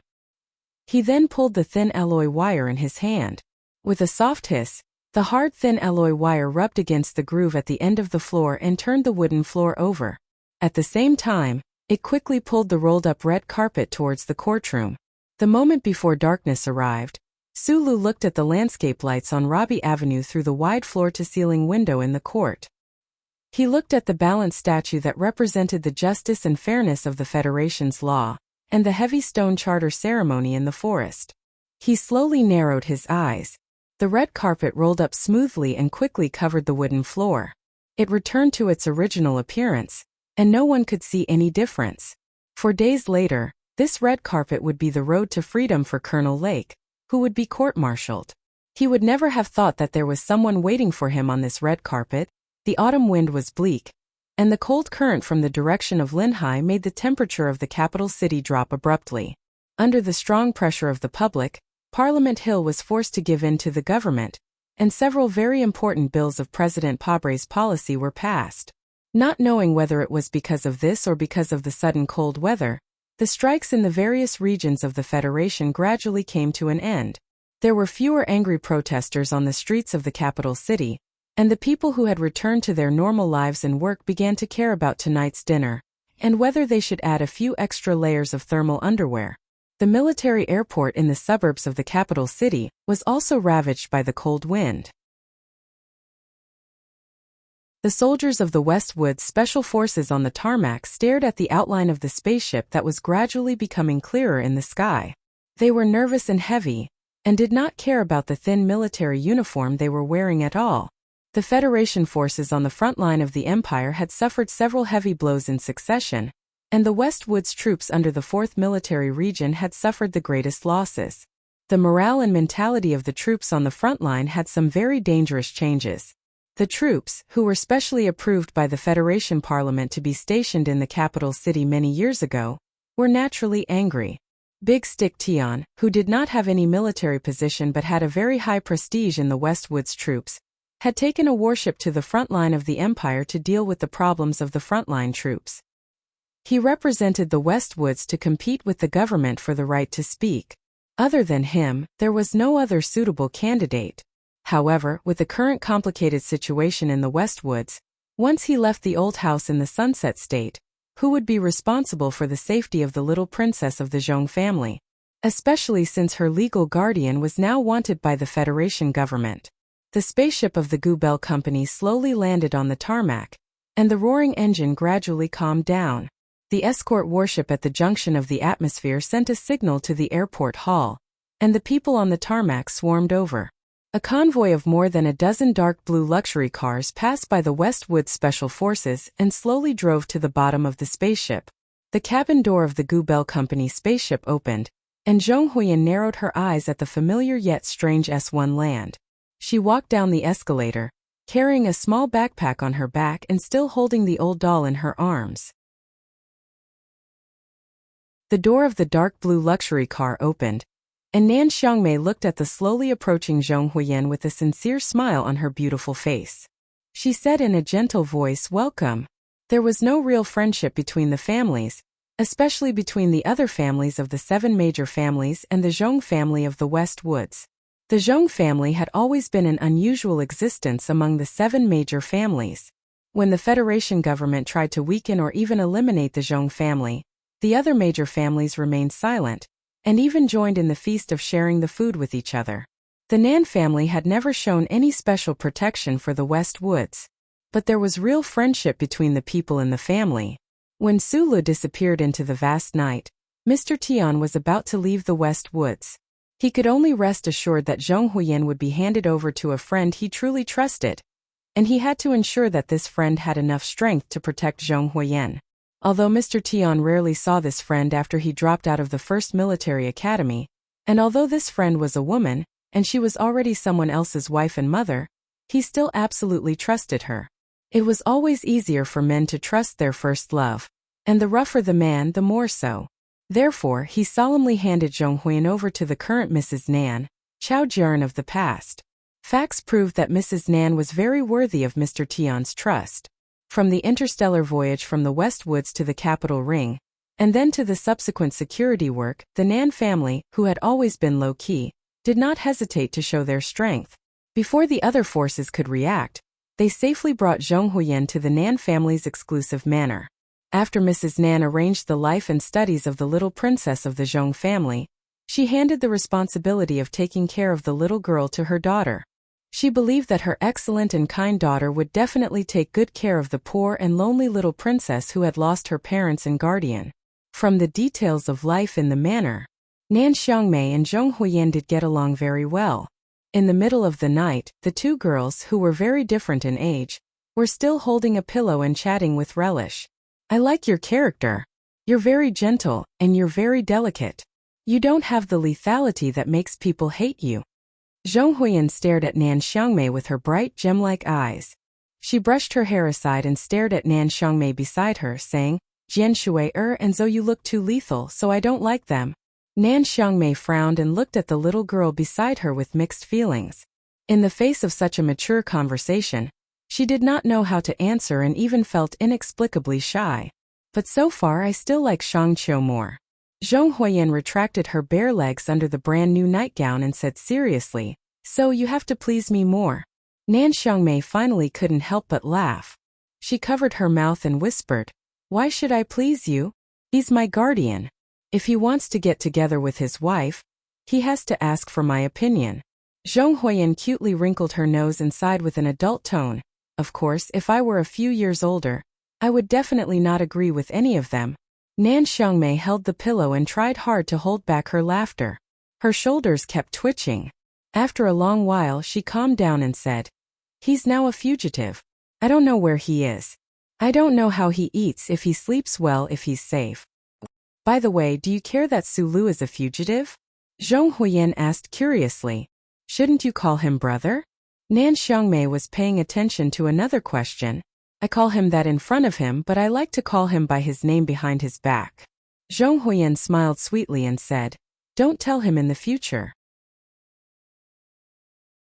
By the way, answer my question just now." Nan Xiangmei quietly leaned against the soft pillow. Her black hair flowed down like a quiet river. She said in a trance, "Of course not. What about you?" "Me?" Zhong Huiyan seemed to have heard the funniest question. Her eyes curved into two lovely crescent moons as she pointed to her nose and said, "When I met him, he was already a fugitive." "How old were you at that time?" Nan Xiangmei asked curiously. 5 years old. Zhong Huiyan explained seriously, "But I haven't forgotten anything." In the quiet manner on the soft bed in the peaceful night, the big girl and the little girl were talking in the middle of the night. In the corner of the room, the old doll was looking at the starry sky. In a very ordinary apartment in the capital special district, there was a room that was lit until late at night. It seemed to be brighter than the stars in the night sky. Bai Yulan sat by the window and squinted at the stars in the night sky. The window was half open, and the smoke of the 37 brand cigarette between his fingers came out through the gap. The bedroom door was pushed open. His wife woke up from her sleep and rubbed her eyes. She looked at him by the window and asked, "Why aren't you sleeping?" "I have an early shift tomorrow." The Army General Hospital was very strict with attendance management. She didn't want to be criticized by those supervisors, so she was in a bad mood. After seeing the cigarette between Bai Yulan's fingers, her mood was even worse. Bai Yulan was awakened and subconsciously threw the cigarette out of the window. She looked at her slightly bulging belly and apologized. "I'm sorry, I was thinking about something." So, pregnant women generally had a bad temper. not to mention the female nurse who dared to scold Sulu directly. But she felt that Bai Yulan's mood was indeed a little strange tonight. She walked to the window and asked, "What happened?" Bai Yulan quickly closed the window to block the cold wind. She stepped forward and gently hugged her waist that had become a little thicker. After a moment of silence, she explained, "There is a very stupid guy who may need my help."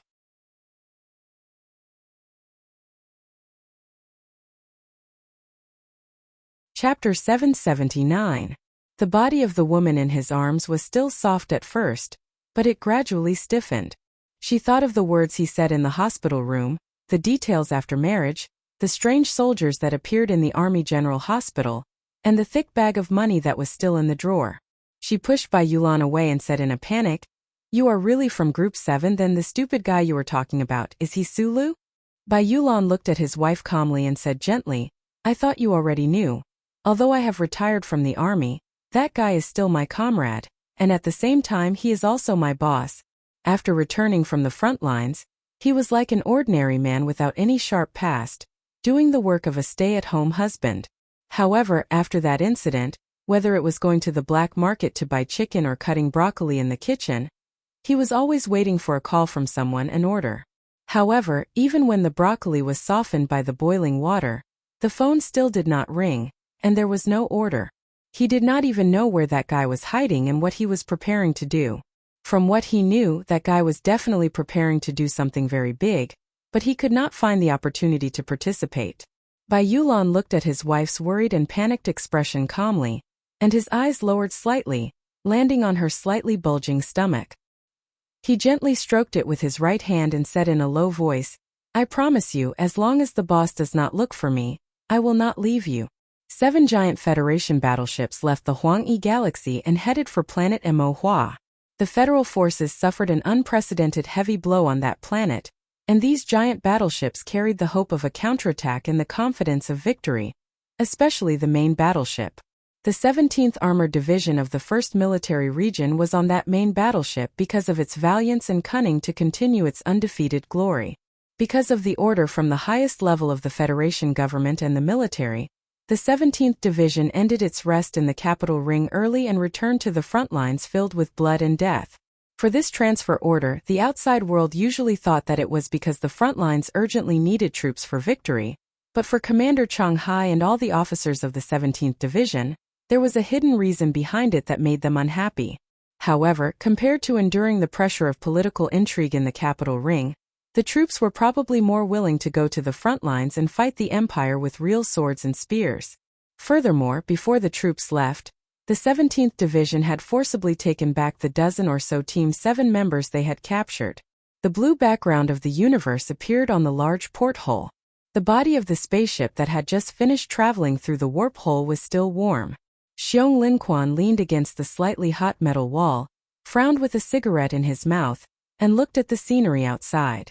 But in his mind he was thinking about the moon in the capital special district. Times are pressing and can force a man to become a cripple, and can also force a rough man to become a sentimental poet. Especially when they find that they are powerless against many things, even anger. It is difficult for them to develop any other emotion except for lament and melancholy. Many soldiers of the 17th Division were squatting or standing in the corners of the battleship. Some of them were members of the 17th Division, while others were officers from the training base.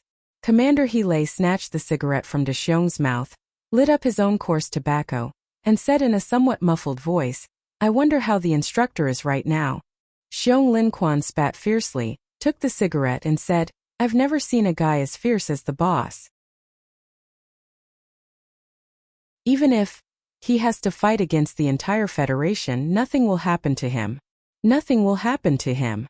In fact, what these men who were rushing to the battlefield wanted to say was, "Nothing can happen to him.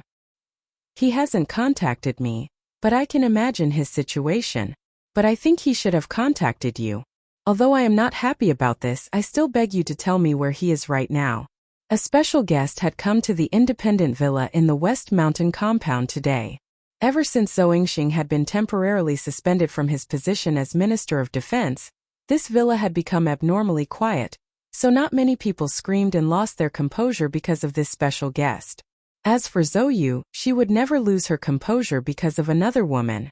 Zhou Yu gently adjusted the red flower arrangement on the table, her expression calm.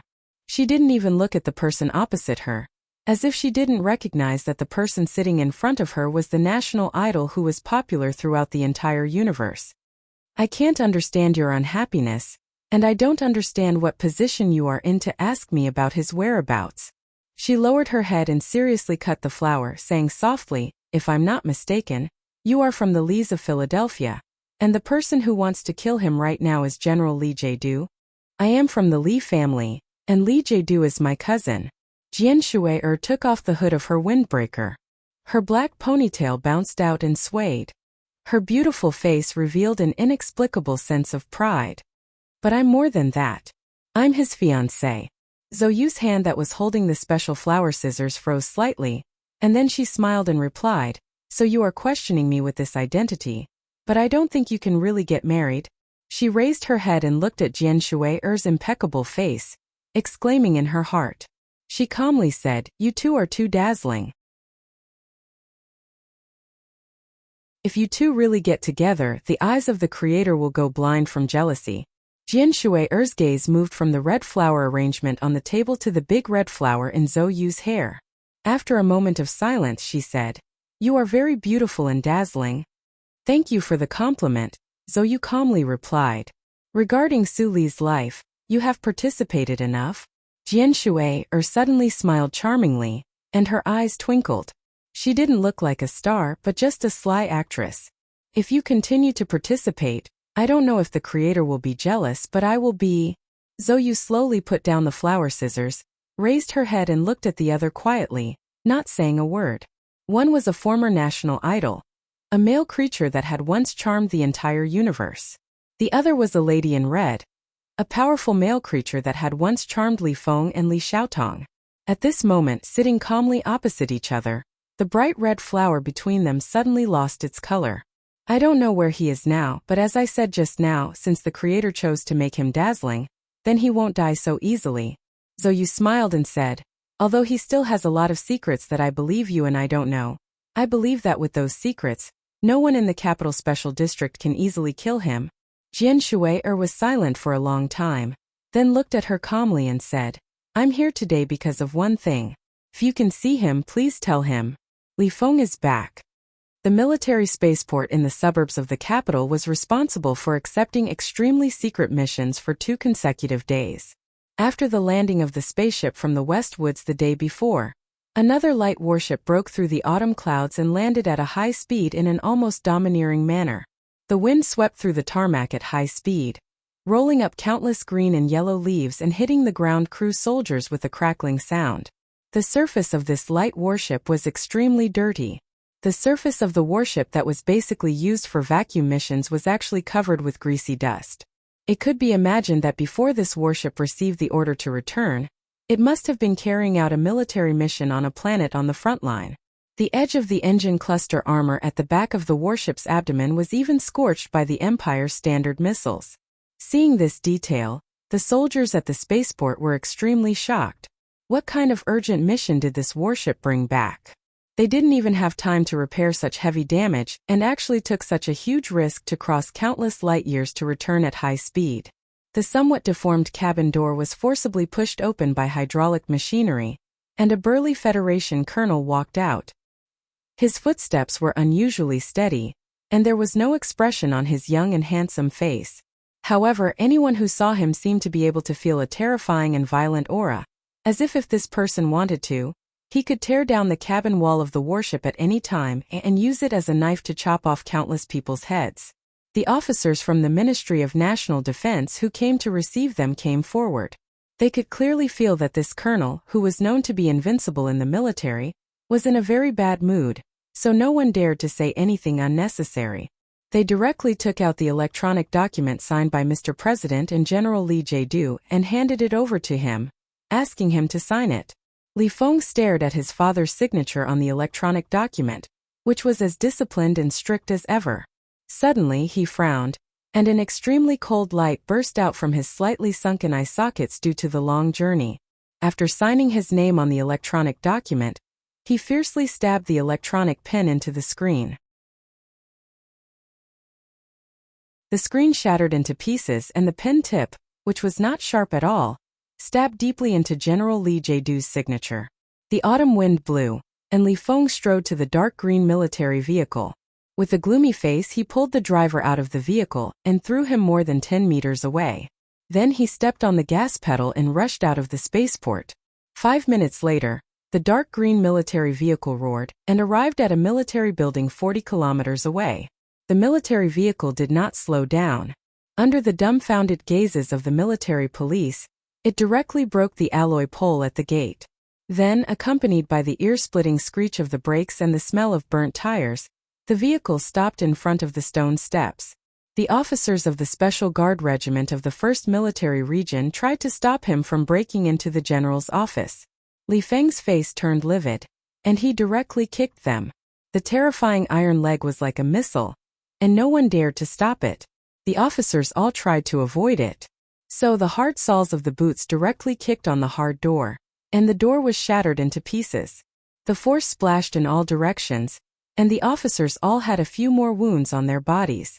Li Jiedu, the chairman of the Joint Chiefs of Staff of the Federation, took off his glasses in confusion. Looking at the violent scene in front of the door and then at his son, he frowned and said unhappily, "I'm very happy that you can come back so soon. But as a soldier, when will you change your violent temperament? If your grandfather was still alive, he would be very disappointed to see you like this." Li Feng looked at his father, who was still as handsome as before, and his heart, which had been violent since he was 12 years old, suddenly felt very sad. He roared with a hoarse voice, "If my grandfather was still alive, he would definitely kill you with his own hands."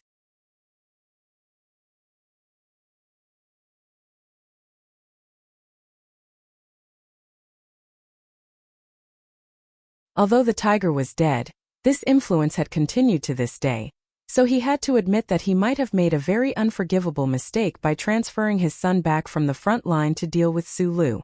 In addition to these emotions, Li Jiedu's heart also had a very faint sense of sadness. The so-called middle age was the beginning of old age. Li Feng's words about his father had successfully stabbed him after all. But it didn't matter. After he picked up the phone and ordered the reduction of Colonel Li Feng's command authority, he thought silently, it really didn't matter. One day you will know that I am right. Everyone will have to admit that they are right, and that day will come soon. The building complex on the west side of Robbie Avenue was heavily guarded. Today there were no big shots coming to visit, and there were no important cases to be heard. The agents with serious expressions walking through the stone charter ceremony, and the Statue of the Balance were carrying out a routine security check, but today's check was particularly strict. Then, a group of field troops in armored military vehicles came to the judge's court for the second round of security check. These elite soldiers under the Iron 7th Division expressionlessly asked the agents of the Federation Investigation Bureau, who had just finished their work, to leave the relevant area. As for the bailiffs who were originally in charge of the security work, they had long disappeared. The Iron 7th Division sent a reinforced company. More than 100 elite soldiers were divided into 3 groups. They carefully and fastidiously checked the security facilities everywhere, including the underground passage under the court. The soldiers checked the dark and wet walls of the passage almost centimeter by centimeter, especially the valves that led to the ground. When they confirmed that there were no traces of intrusion, they put up a seal made of polymer material and responsibly signed their names.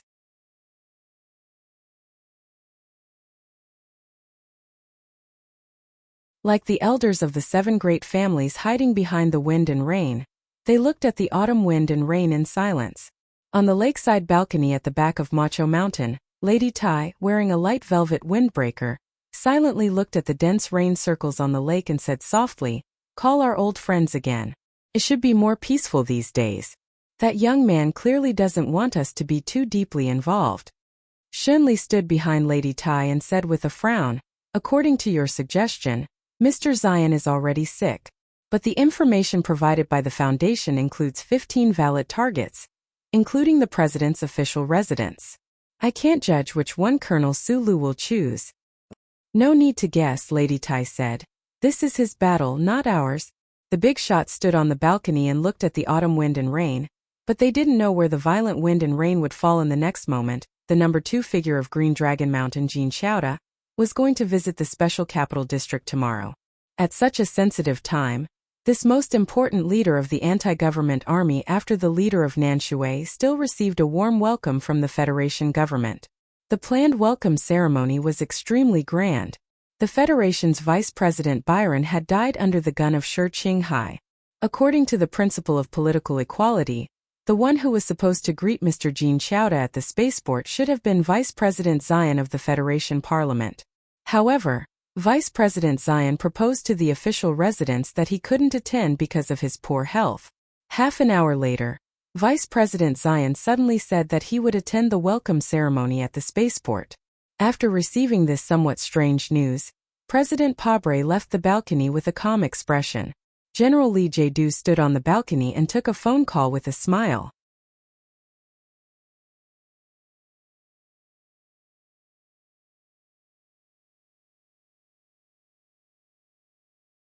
Chapter 781. Only by understanding the enemy could one defeat the enemy. The Small Eyes unit gathered the best talents from various agencies of the Federation. They also had authority that normal departments could not imagine. The members even knew from the beginning that Sulu had a strange connection with the Federal Central Computer. As for Suli's information and files from childhood, they had already studied them thoroughly. The more he researched, the more he realized that Sulu, who looked very ordinary in appearance and temperament, had a shocking past and terrifying strength. With the continuous setbacks of the pursuit, Small Eyes troops were beginning to be filled with a negative atmosphere of disappointment. They were becoming less and less confident in capturing or killing Sulu, and they were not even sure what the other's next target would be. Knowing which direction the wind was blowing had always been the most difficult thing to do.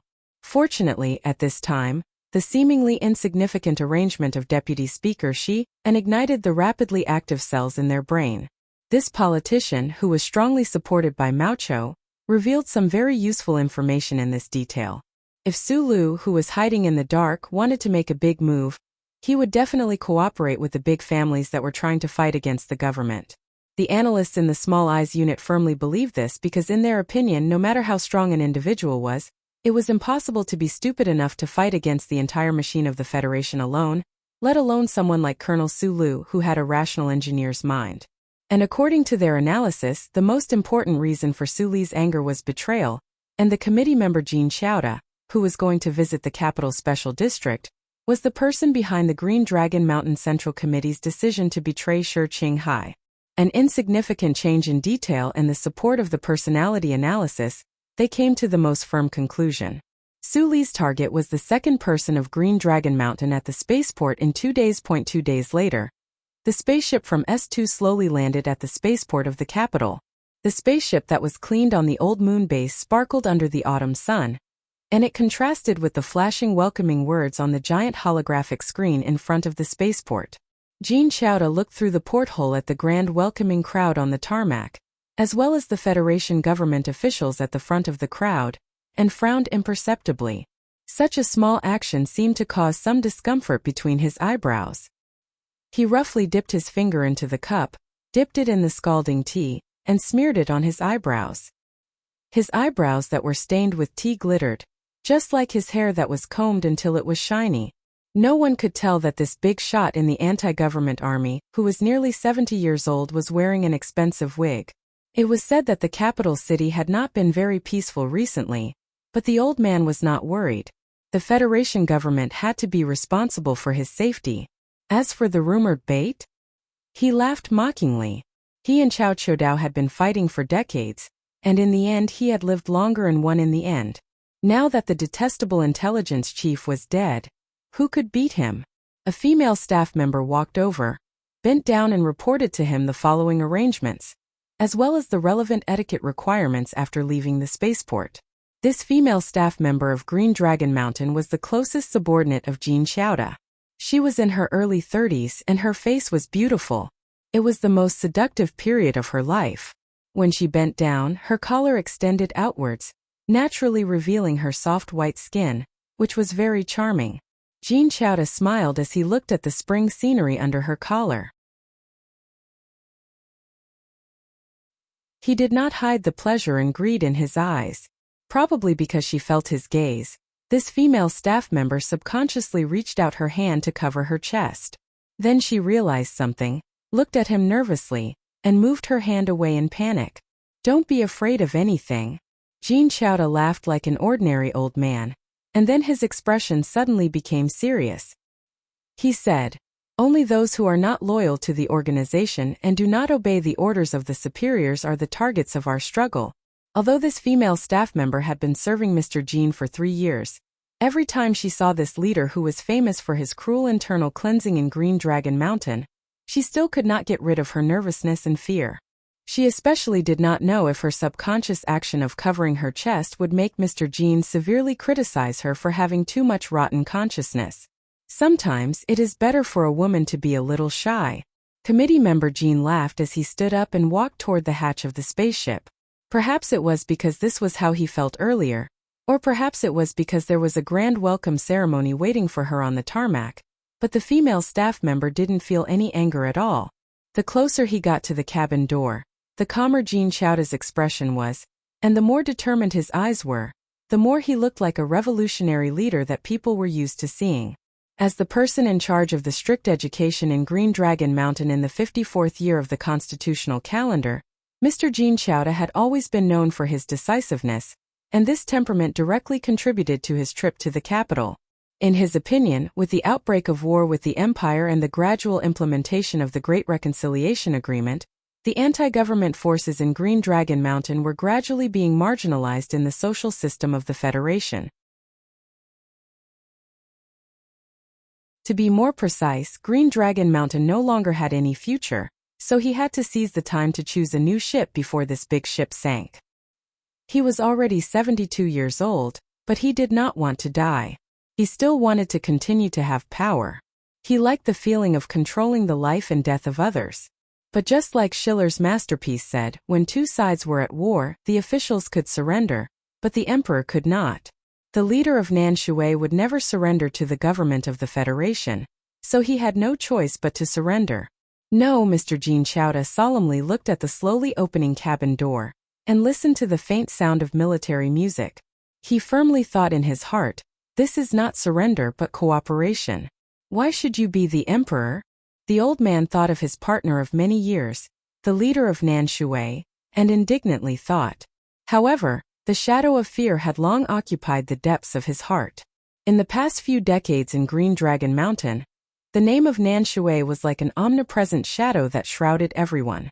The cabin door slowly opened, and the refreshing and unfamiliar wind of the capital city blew into his face. Mr. Jean Chowda put on a somewhat forced smile and walked down.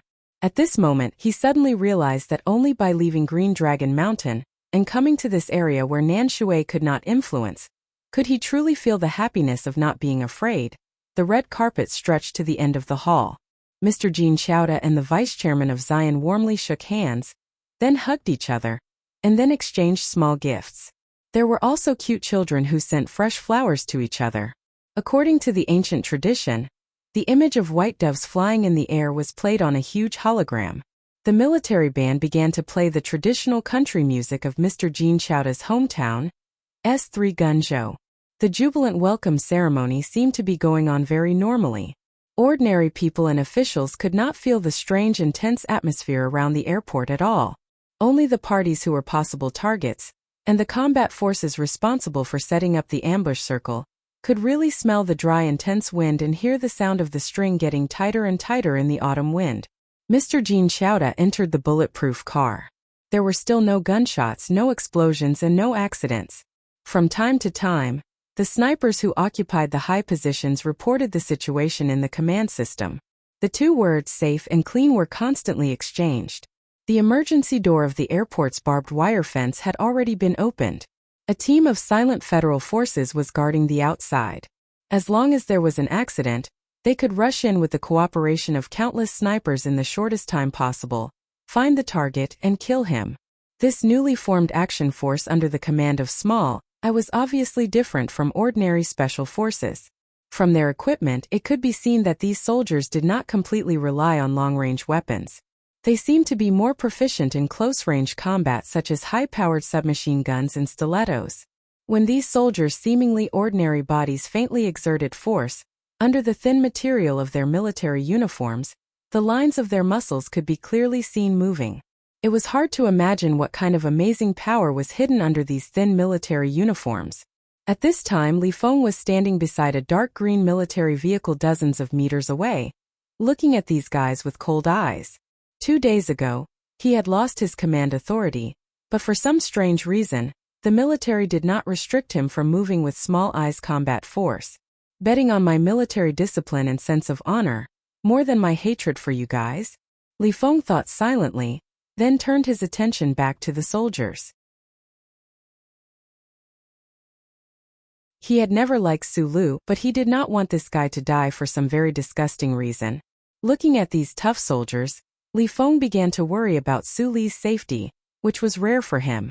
He was very familiar with these soldiers, or rather, he was very familiar with the special temperament and strength of these soldiers, because when he was very young, he also trained in the Philadelphia Training Hall. These soldiers were all from Philadelphia, and they were all valiant figures who had been trained in the Body Cultivation Hall. People like them were often hired by big families as bodyguards, such as Li Xiaodong's brother Zhang and Lin Dohai's Kong Wu. Li Feng licked his lips, and his eyes showed a violent emotion. The federal military had sent out the real elites. Could that guy withstand it? Inside the independent building, the members of Small Eyes Command Center had a nervous and anxious look on their faces. The gunshots on the spaceport had not sounded for a long time, which made the string in their hearts extremely tight. They had begun to believe that the seemingly foolproof judgment was actually just a mistake. Then where was Su Lu at this time, and what was he going to do? Reporting back all targets. The high-ranking official of the Federation Investigation Bureau wiped the sweat on his forehead and roared angrily. Where the hell is that guy? With the sound of the system reporting back, the people in the room confirmed that the President's residence, the Bureau of Proclamation, the 1st Military Region Headquarters, and the military court were all safe. The more than 20 suspicious targets of the Federation government agencies reported back that there were no abnormalities. The security of the agencies jointly undertaken by the Capitol Police Division and the Iron 7th Division had not been challenged at the moment. Activate the second bait.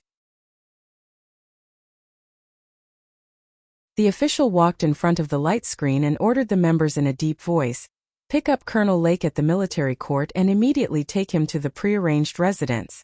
The intelligence team will send the address of the residence to Macho Back Mountain as soon as possible. If Su Lu did not choose Jin Xiaoda, then he was most likely to choose Lake.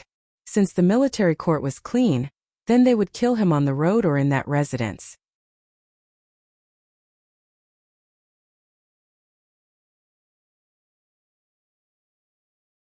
Chapter 782. The slender high-heeled shoes slid across the red carpet and landed on the wooden floor, making a clicking sound. It sounded like someone was knocking on a door. Su Lu, who was under the wooden floor, slowly opened his eyes and woke up. There was no light in his eyes, and the narrow space was filled with darkness. He could faintly hear voices coming from above, so he knew that the court was about to start. He had been lying quietly in the dark and narrow space for 4 days and 4 nights without food or water.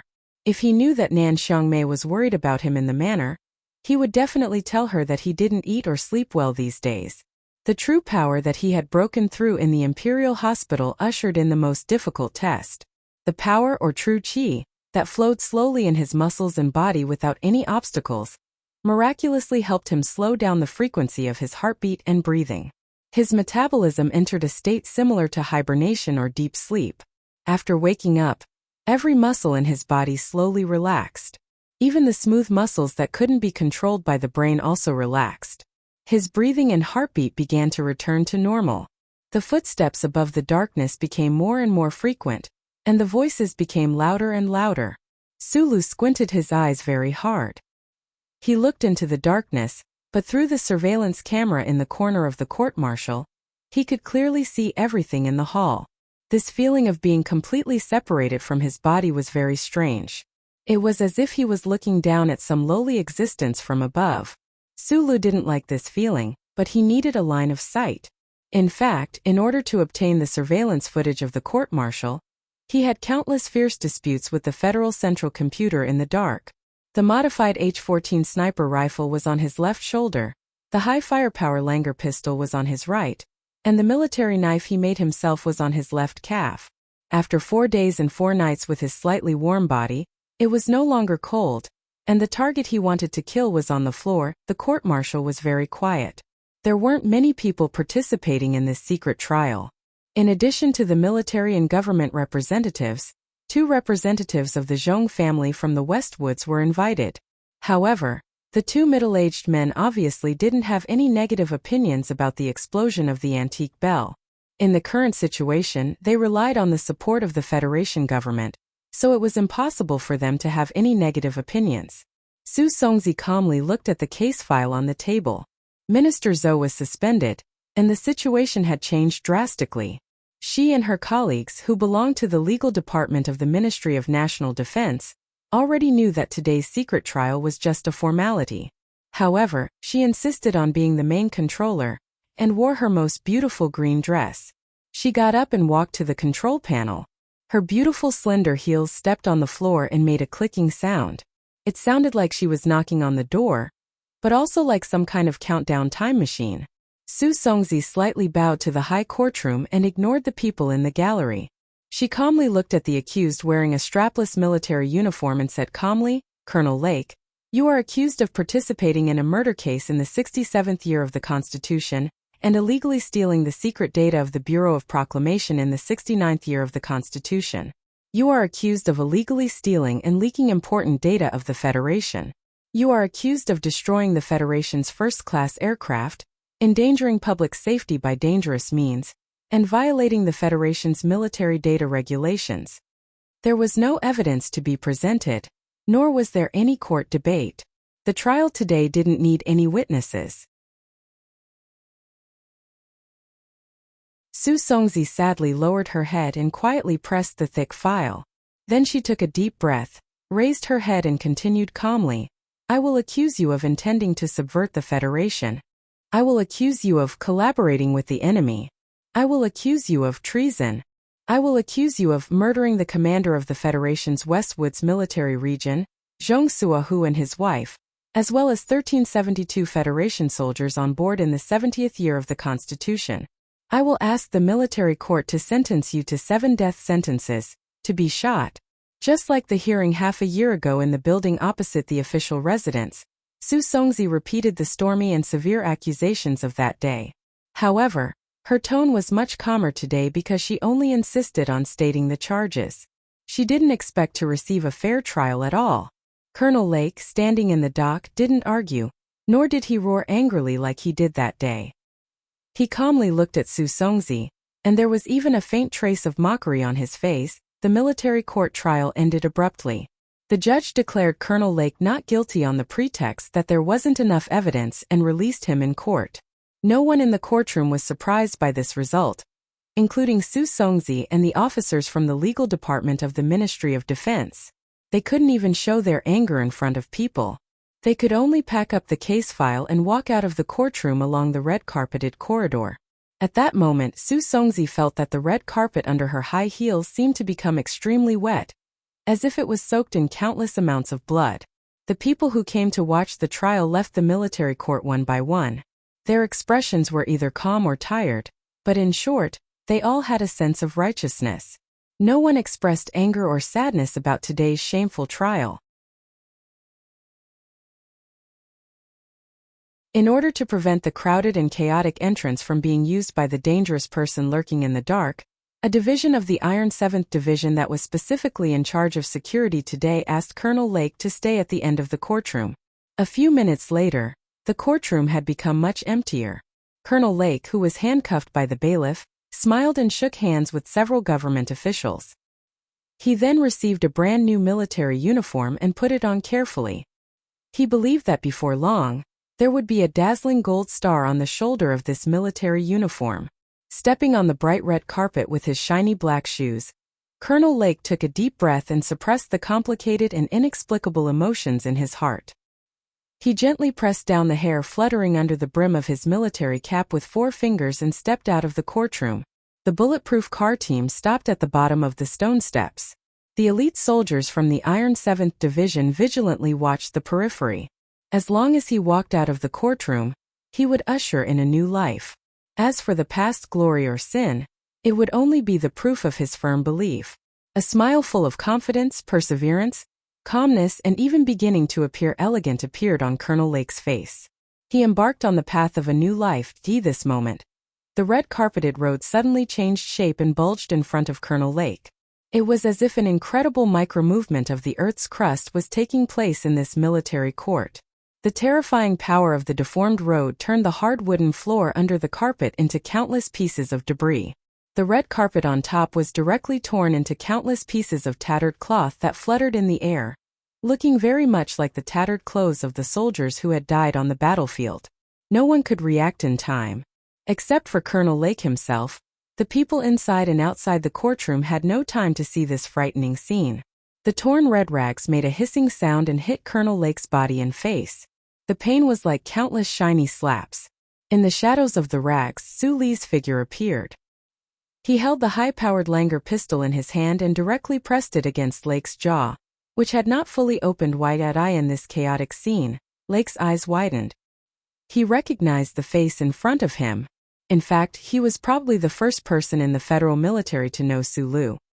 He also clearly felt the hardness of the gun muzzle on his jaw. In fact, many years ago, he had fiercely aimed at the person in front of him with the hard gun barrel. The gun barrel against his jaw was not cold, but it was so cold when it was about to come. There was absolutely no accident. The pieces of the red carpet flew all over the sky, right in front of his eyes, and occupied all his vision. It was like the blood on the battlefield, the blood of his comrades. In the moment before death, Colonel Lake seemed to see the grandest and most shameless fireworks. He saw the Westwood soldiers running and screaming on the ancient bell. He saw the face he wanted to forget but could not remember the most, the thin and charming face of the commander. At this moment he wanted to say something, perhaps to repent. His voice was hoarse. Su Lu was no stranger to Colonel Lake. It was this person and the mecha unit he led that ended his life as an orphan repairman. In fact, from a certain point of view, his escape and the things he did in this universe were all related to this person. But at this moment there was no need to lament about history and the past. He was here for revenge, or rather, he was here to carry out his own trial. Colonel Lake only had time to say one word before the high-powered Langer pistol made a muffled sound.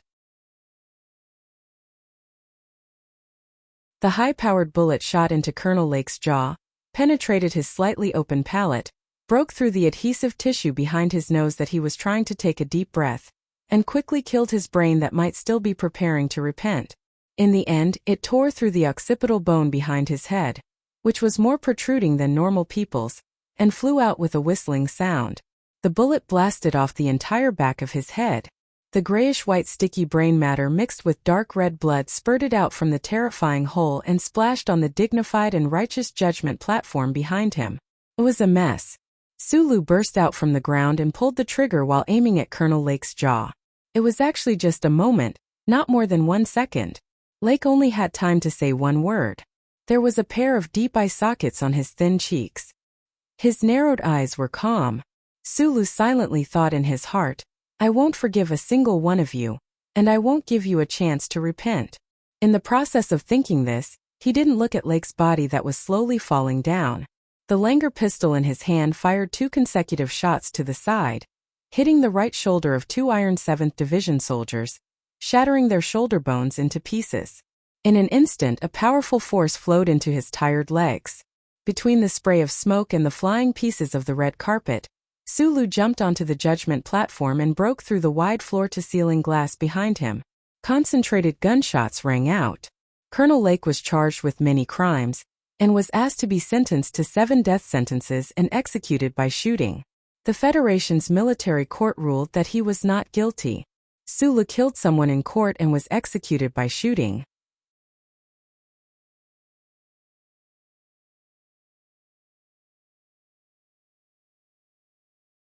Chapter 783. When the intense gunshots rang out in the courtroom, Sulu had already smashed through the floor-to-ceiling window and was falling to the hard ground outside the building with glass shards flying everywhere. The soldiers of the Iron 7th Division blasted the courtroom bench into countless pieces, leaving countless deep marks on the walls, but they could no longer penetrate the walls and hit his body that was adjusting his posture at high speed. When the Iron 7th Division troops in charge of security outside the courtroom heard the gunshots, Sulu's feet, which were wearing special military boots, had already landed heavily on the ground. Unlike ordinary Special Forces soldiers, he didn't roll forward to reduce the huge impact. Instead, he directly resisted the recoil of the ground with the strong muscle fibers under the skin of his legs. Using the few tenths of a second he saved, he quickly rushed forward more than 20 meters. The wall of the courtroom was right in front of him.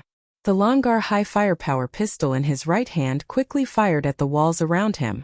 The purely mechanical trigger mechanism, under the pull of his index finger, which was like a steel spring, bounced up and down at an astonishing speed. In a very short period of time he fired 23 times at high speed, completing a pistol rapid-fire demonstration that could definitely be written into the federal military textbooks. Bang! Bang! The vintage red bricks on the wall shattered one after another, as if countless deep bullet holes had appeared out of nowhere. As the bricks and debris flew everywhere, the soldiers on the first line of defense fell to the ground one after another. They didn't even have time to make any shooting movements, and most of them didn't even have time to turn around. After the initial moment of surprise, the troops outside the courtroom quickly made an efficient mobile response. They were Du Shaoqing's Iron 7th Division, and had excellent military training that was unimaginable to ordinary troops. However, Sulu's terrifying speed at this time was faster than their reaction. In just 1 or 2 breaths, while the injured soldiers on the first line were still falling in the autumn wind, his figure had already jumped over the wall, stepped on the lawn, and ran toward the dense forest on the west side of Robbie Avenue. The 24 bullets in the Langer high firepower handgun's magazine were all used up. While running, Sulu's right hand loosened. When the magazine slid to the side of his waist, the modified H-14 sniper rifle on his left shoulder was already tightly gripped in his hands. This continuous tactical movement was done in one go, and it did not affect his speed at all. All the strength in his body was mobilized, especially the muscle fibers in his legs, which were rubbing and squeezing at high speed. Accompanied by the familiar trembling and sour feeling, it provided him with a strong support of strength and speed. The special military boots on the soles of his feet were beginning to be unable to withstand the force of the high-speed sprint between his body and the ground. The surface of the boots was mottled and cracked, and it was possible that they would fall apart in the next moment. Sulu, who was running on the lawn, was like a roaring high-speed car. The human body did not pay attention to aerodynamics. He directly and violently pushed the air that was beginning to become viscous to the side, causing the withered leaves on the lawn and the slightly dry soil in the grass to explode. It looked like his body was directly stirring up a cloud of dust. The courtyard wall fell behind him, the lawn was under his feet, and the dense forest was right in front of him. The 3 lines of defense of the Iron 7th Division were directly penetrated by Sulu with his inhuman speed. The soldiers were moving at high speed in this direction. If one were to look at the current situation from the air, it would seem that the man running madly with the cloud of dust was like an arrowhead, forcibly pulling the circular defense of the Iron 7th Division into a triangular area. A shrill whistle cut through the air above the lawn, sounding dangerously. Following that, more gunshots rang out. Some bullets brushed past Sulu's calf while he was running, shooting deep into the slightly dry soil. The dense forest was right in front of him. It did not seem to be far, but the 2nd and 3rd lines of defense of the Iron 7th Division had quickly gathered and began to use fierce firepower to seal off the lawn. The moment the dense gunshots suddenly rang out from all directions, Sulu, who was holding the gun with both hands and running with his head down, immediately recognized the guns used by the troops. The muffled sound of the muffled muzzles represented high-powered mid-range hard sniper rifles that could easily blow his waist in half. As he ran at high speed, the slightly cool autumn air gradually turned into a frozen river that slapped against his face. Sulu narrowed his eyes, but it was not because the annoying autumn wind disturbed his vision. It was just a habitual action when facing the greatest danger. His eyes were abnormally bright, like the sun hanging above the dense forest. In front of the dense forest, Su Li's right foot stomped heavily on the lawn. Because the dry and hard grass suddenly became deeply deformed, the military boots on his right foot finally could not withstand the enormous force and directly shattered. Even the thick sweatpants on his calf were directly torn apart by the sudden expansion of his leg muscles, and a few cracks appeared amidst the ripping sounds. Using the huge rebound force from the soles of his feet, Su Lu flew up at this moment, his body drawing a strange arc in the air as he ascended. A few bullets dangerously brushed past the soles of his feet. If his dodging action had been detected by the enemy, or if his speed had been 20% slower, these few bullets would have definitely hit his body accurately. The dense forest was cut into pieces by the dense rain of bullets, flying everywhere under the red sunset. In front of this peaceful and beautiful scene of the battlefield, Su Lu forcibly twisted his body in the air and retreated towards the dense forest at high speed. The H-14 in his hand switched to a sniper rifle and fiercely opened fire. At this moment he retreated in the sky full of broken leaves, the gun in his hand spitting out beautiful flames. It was as if time and gravity had lost their effect, and the movement of everything had become slow. Only the sound of deformation could be heard, the mixture of dull and crisp, echoing between the lawn and the dense forest. Countless cold metal bullet shells were ejected from the side of the gun and slowly fell to the ground. Su Lu retreated in the air for about less than a second.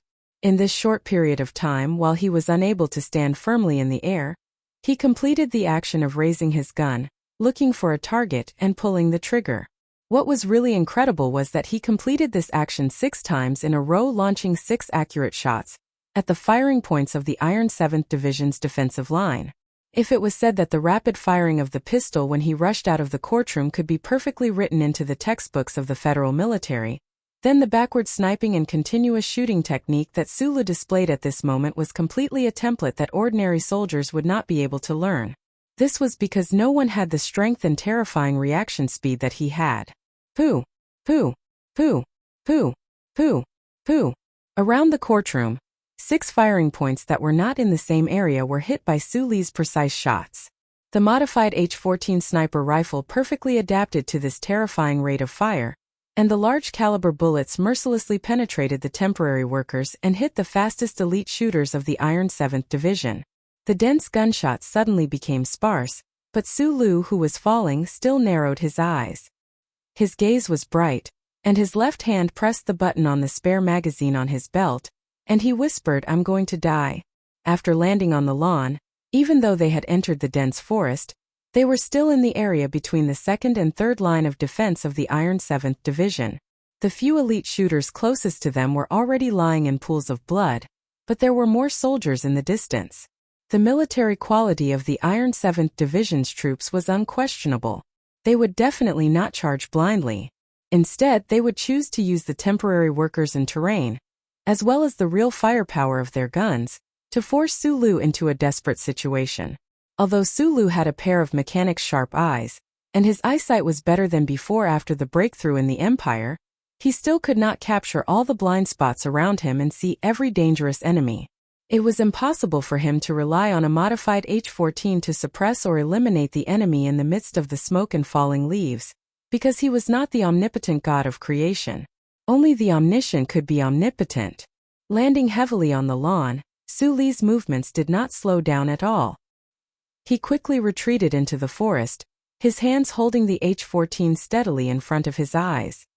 He aimed at the enemy's firing points that he could see clearly, and he pulled the trigger continuously without hesitation, emptying the magazine of bullets. Across the lawn, on both sides of the forest, and even behind him, the gunshots that had just stopped for a moment rang out intensely again. Su Li's thin face flashed with a trace of ruthlessness, and he roared angrily, "I'm going to die." No one knew why Su Lu yelled angrily at the empty lawn at the most dangerous moment.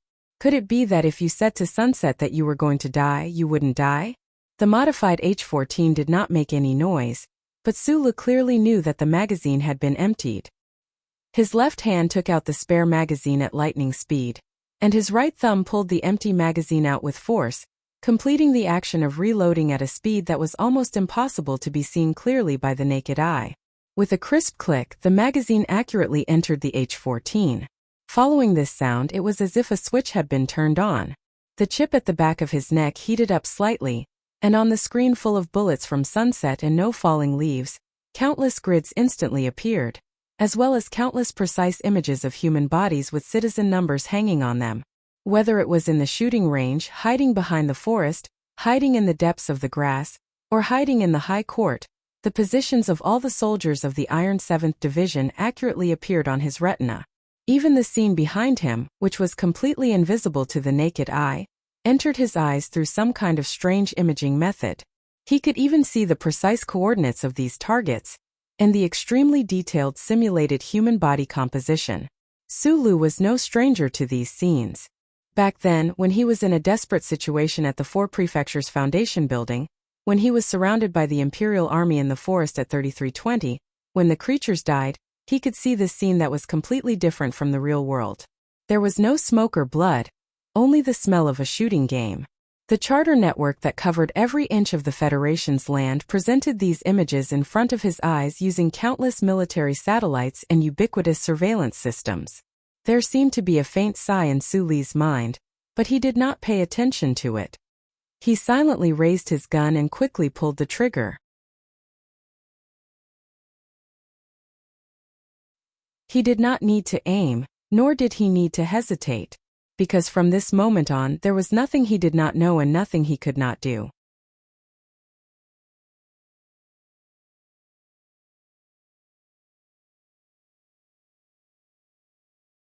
Chapter 784.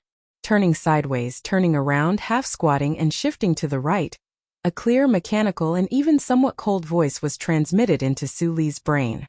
When the long-distance sniper bullets flew over from the other end of the forest, these sounds would ring out. Because it was a function of a certain sensory region in his brain, the speed was very fast, and he would meticulously listen to the command, accurately and quickly completing these very basic movements to avoid fatal danger.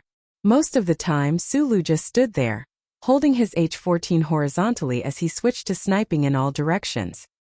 He calmly pulled the trigger, standing between the green grass and yellow leaves, standing in the increasingly strong autumn wind, moving the muzzle left and right at high speed. Occasionally he would turn around and look at the shadows behind him, firing rapidly at an unimaginable speed. Along with the crisp and continuous sound of the rifle being fired, the sound of people falling to the ground could be heard from time to time. In the fortifications behind the trees, the high-speed shrapnel would occasionally cause blood to splatter everywhere. The troops trained by Du Shaoqing were strong and professional, far more difficult to deal with than the Empire team in the Golden Foundation building and on base 3320. The soldiers around seemed to know that Sulu had a terrifying remote positioning ability, so they immediately reacted very effectively, and began to move quickly between the fortifications and the dense forest. Sulu was not moved. He still stood silently among the fallen leaves, calmly and accurately shooting in all directions. Smoke and dust rose from dozens of clear bullet points, as if they were all hit at the same time.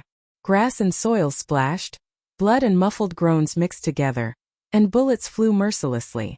In the area between the military court and Robbie Avenue, the soldiers tried to make a heroic and accurate counterattack, but they were always disintegrated under the terrifying shooting of the H-14. The H-14 seemed to have some kind of magic in his hands, and the bullets did not stop for a moment. In addition to the ability given by the glory of the charter, a large part of the reason was that the speed at which he pulled the trigger and reloaded exceeded the maximum limit in the tactical manual. The high-speed rotating bullet seemed to have its own cold vision, cutting through the air in a straight line and accurately hitting all the targets. Sulu actually used the gun in his hand to suppress more than 20 soldiers of the Iron 7th Division nearby. Standing at the edge of the forest, he only needed to avoid the sniper from afar. As for the sniper on top of the court building, he had already misfired from his first round of terrifying continuous shots. Dozens of meters away, a second lieutenant of the Iron 7th Division bravely dashed out from behind the wall. Ignoring Suli's strange and terrifying shooting, he pulled the trigger as fast as he could. Then a burst of blood burst out from his left shoulder as the bullet pierced through and knocked him to the ground. With a muffled sound, Su Li's left chest was hit by a bullet. His body trembled, and his face turned pale for a moment before returning to normal. He did not lower his head to look at the shrapnel that was deeply embedded in the hard ceramic bulletproof vest, nor did he pay attention to the pain caused by his cracked ribs. Instead, he followed the powerful impact of the bullet and took a step back. Step by step, he retreated into the dense forest behind him. His shooting posture did not change at all. Su Li silently and calmly pulled the trigger around him, and the crisp sound of gunfire rang out. The birds in the autumn forest were stunned by the dense gunfire. It was only when they heard the footsteps of the man below becoming more and more hurried and gentle that they came back to their senses.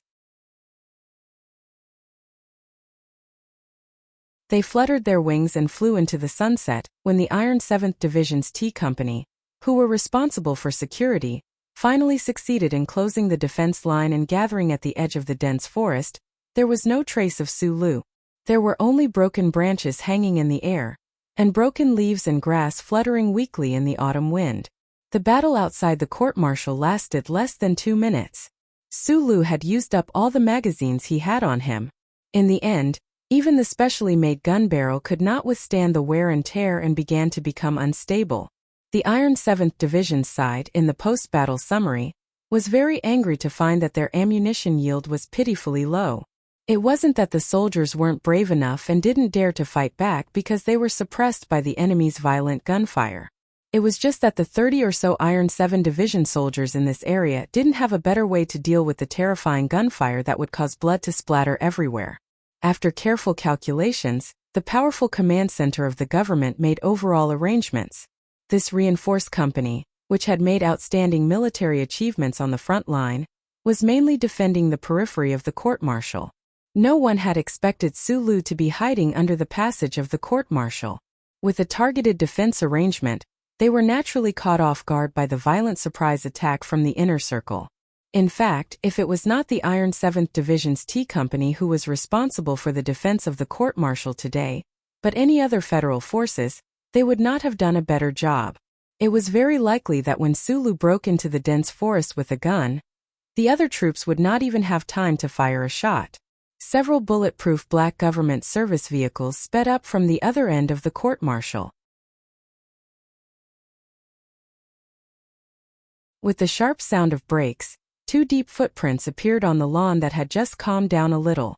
A high-ranking officer with a solemn expression and an angry man walked out. They were the members of the Small Eyes unit who were originally supposed to be responsible for picking up Colonel Riker. Biederman looked at the soldiers of the Iron 7th Division in front of him, waved his arms angrily and screamed, "You were in charge of the court-martial. I'm here to pick up Riker. Now Riker is dead. Where's Su Li? You pieces of trash." This genius former employee of the Bureau of Proclamation had spent a lot of money to convince his superiors to allow him to leave the building and come to the court-martial because he firmly believed that Su Li's target was definitely the second bait. To be able to see a Federation hero die in front of him with his own eyes was undoubtedly the most wonderful thing for him. But he did not expect that Su Li would not act as the Small Eyes unit had speculated. Instead, he would use such a violent and direct method to end Colonel Riker's life in the court-martial.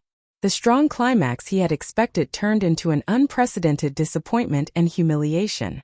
Biederman was extremely angry. T Company was a reinforced company of the Iron 7th Division that was very good at fighting. For this secret security mission, the commander in charge was even a battalion commander. In his hand was the 21-26 long sniper rifle that he had snatched from his subordinates. It was obvious that he had also personally participated in the battle. Hearing this extremely fast cursing, the battalion commander turned around with a sullen face and stared at the guy in front of him who he did not recognize, who was jumping around like a monkey. After a moment of silence, he directly pulled out the pistol at his waist and pointed it between the other's eyebrows. Biederman's body suddenly trembled, and the swear words in his mouth came to an abrupt stop. The high-ranking officer who had gotten off the car with him nervously blocked the gun. From the wrist of the battalion commander holding the gun and the indifferent gaze in his eyes, he could clearly tell that if he had moved a little slower, the other party would definitely have dared to shoot.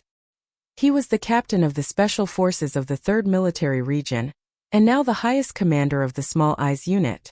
Of course, his rank was much higher than that of an ordinary battalion commander, but he did not want to have any conflict with Division Commander Du Shaoqing's subordinates. Also from S3, he knew very well that although the iron-faced division commander valued discipline, he was also very protective of his subordinates. "I solemnly apologize to you and your unit on his behalf," the commander said in a low voice. As a military officer, he could understand the emotions of the other party after experiencing a particularly vexing battle. The figures of several medical helicopters gradually became clearer in the air. South of Rabi Avenue, the ambulances of the military-affiliated hospital were also rapidly approaching. For some reason, these ambulances did not flash or siren. Report: 24 seriously injured, no dead. Hearing the report, the battalion commander's expression was a little surprised, but he finally relaxed a little. Without even looking at the pale Biderman, he walked to the other side of the lawn where the injured soldiers were gathered. Under the setting sun, the helicopters slowly landed, and the wind blew. A second lieutenant covered in blood was carried onto a stretcher, and was ready to be sent into the cabin door. The battalion commander looked at his most capable company commander and confirmed that he was conscious, so he should not be in danger. He smiled and patted his shoulder.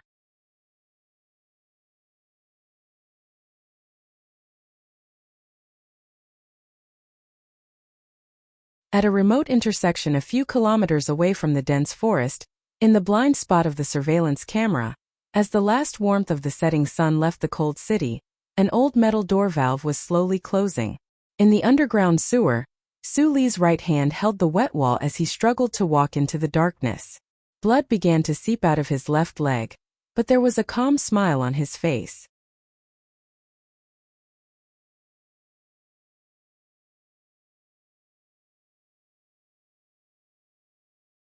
Chapter 785. Hiding under the floorboards for 4 days and 4 nights, he probably didn't eat or even drink. So I don't understand how this person survived. Not only did he not die of hunger or thirst, but his combat ability didn't seem to be affected at all. Although the soldiers of the Iron 7th Division look very rude, everyone knows that they can't make mistakes when inspecting the battlefield. Since they used life detectors to check the military court in advance, why didn't they find Sulu hiding under the floorboards? Inside the only building in the capital special district that had 3 layers of information blocking, a member of the small-eyed troop pointed at the information on the light screen angrily and helplessly. He waved his arms helplessly and said in a low voice, "How do we explain all this? Unless we admit that he's not a human." Of course he's not a human. Another member shook his head in disappointment. He looked at the battlefield surveillance that had started to play and said, "He's so strong and invincible, how can he be a normal human?" Give up on these useless literary sentiments. No superpower creatures have been found in the universe so far. The official of the Federation Investigation Bureau interrupted everyone's behavior to vent their disappointment and shock. He said in a deep voice, "The most important task now is that we have to figure out where Su Li's next target is. Even if we can't set up an ambush, we have to ensure the safety of those big shots." Now the statistics show that the possible targets of Colonel Su Li's attack have expanded to 37. It's very difficult to choose the key targets to protect from among them. The member in charge of the intelligence analysis scratched his head and cursed in a low voice. He looked at the people and said, "The Federation has offended too many government agencies and big shots that have offended Colonel Su Li. That guy is psychopathic. He always feels that the whole world has wronged him. Professor Nur, you should support my judgment." Sitting in the corner, Bateman said to the famous psychology professor of the small-eyed troop. His eyes were bloodshot and his feet were placed on the table casually. He seemed to be playing some kind of video game that required high IQ. Only his trembling fingers and the sarcasm in his words showed the real anger and unwillingness in his heart at this time. The members in the room all thought that Biderman was the real psychopath. They also knew what had happened to him in the military court, so they remained silent. This silence made Biderman feel even more humiliated. He threw away the video game controller, stood up and roared at everyone, "Don't you understand? Psychological analysis, criminal history research, combat strength assessment, all of that is bullshit. It's all fucking shit. We know that guy has the glory of the charter on him. That omnipotent broken computer is on his side. We even know how they work, but what's the use of that? There is only one key point to solve this problem. Authority. Authority. And it was still authority. If we don't strip him of his authority, no one can do anything to that damned rat. Biderman's cheeks were flushed red. Like an actor in an emotional theater, he shook all the joints in his body in an exaggerated manner. Blue veins popped out on his neck, which was white due to the lack of sunlight. The people in the room were still silent. They knew that Biderman was right, but no one could strip Sulu of the First Order authority. No, it was even more inexplicable than the First Order authority. Although this special department named Small Eyes had the highest authority of Mr. President and could even directly deploy combat troops, it was impossible for them to rush into the Bureau of Proclamation building and blow up the Federal Central Computer. In fact, they didn't even dare to think about it. Let's give up our illusions and face reality, everyone. The senior official looked at Biderman and sighed. He pointed to the information on the light screen and said, according to the analysis of the combat data that Sulu has participated in, as well as the assassination in the military court, we can clearly judge that before he carries out any seemingly risky action, he will make ample preparations in terms of equipment and mental strength. He shrugged and said it takes time to arrange equipment, obtain relevant information, and formulate a target. I believe that Sulu will enter a long period of silence, which also means that we can take a rest, take a bath or something. This is probably the only good news we have today. There was a series of chair legs moving and a series of tired yawns in the room. The official finally added, according to the instructions of the superiors, what happened in the military court today must be kept absolutely confidential. A member replied sarcastically, being locked in this building every day, there is no way to sell the news to the reporters. These experts began to stretch their waists, and some directly went back to the living area to take a bath and have a meal. At this time, the door painted with the pattern of small eyes with red pupils was pushed open, and several soldiers walked in with serious expressions. Biderman was picking up the game controller again with a gloomy expression, but was shocked to hear the task given to him by these soldiers. He stood up angrily, looked at the senior official and protested, looking at the picture consumes too much of my mental strength. Maybe I will live 10 years less. The official calmly said, this is the price you promised to pay when you strongly requested to go to the military court. Biderman was stunned. He stuck out his red tongue and licked his lips. The 30-year-old him smiled innocently and evilly like a child.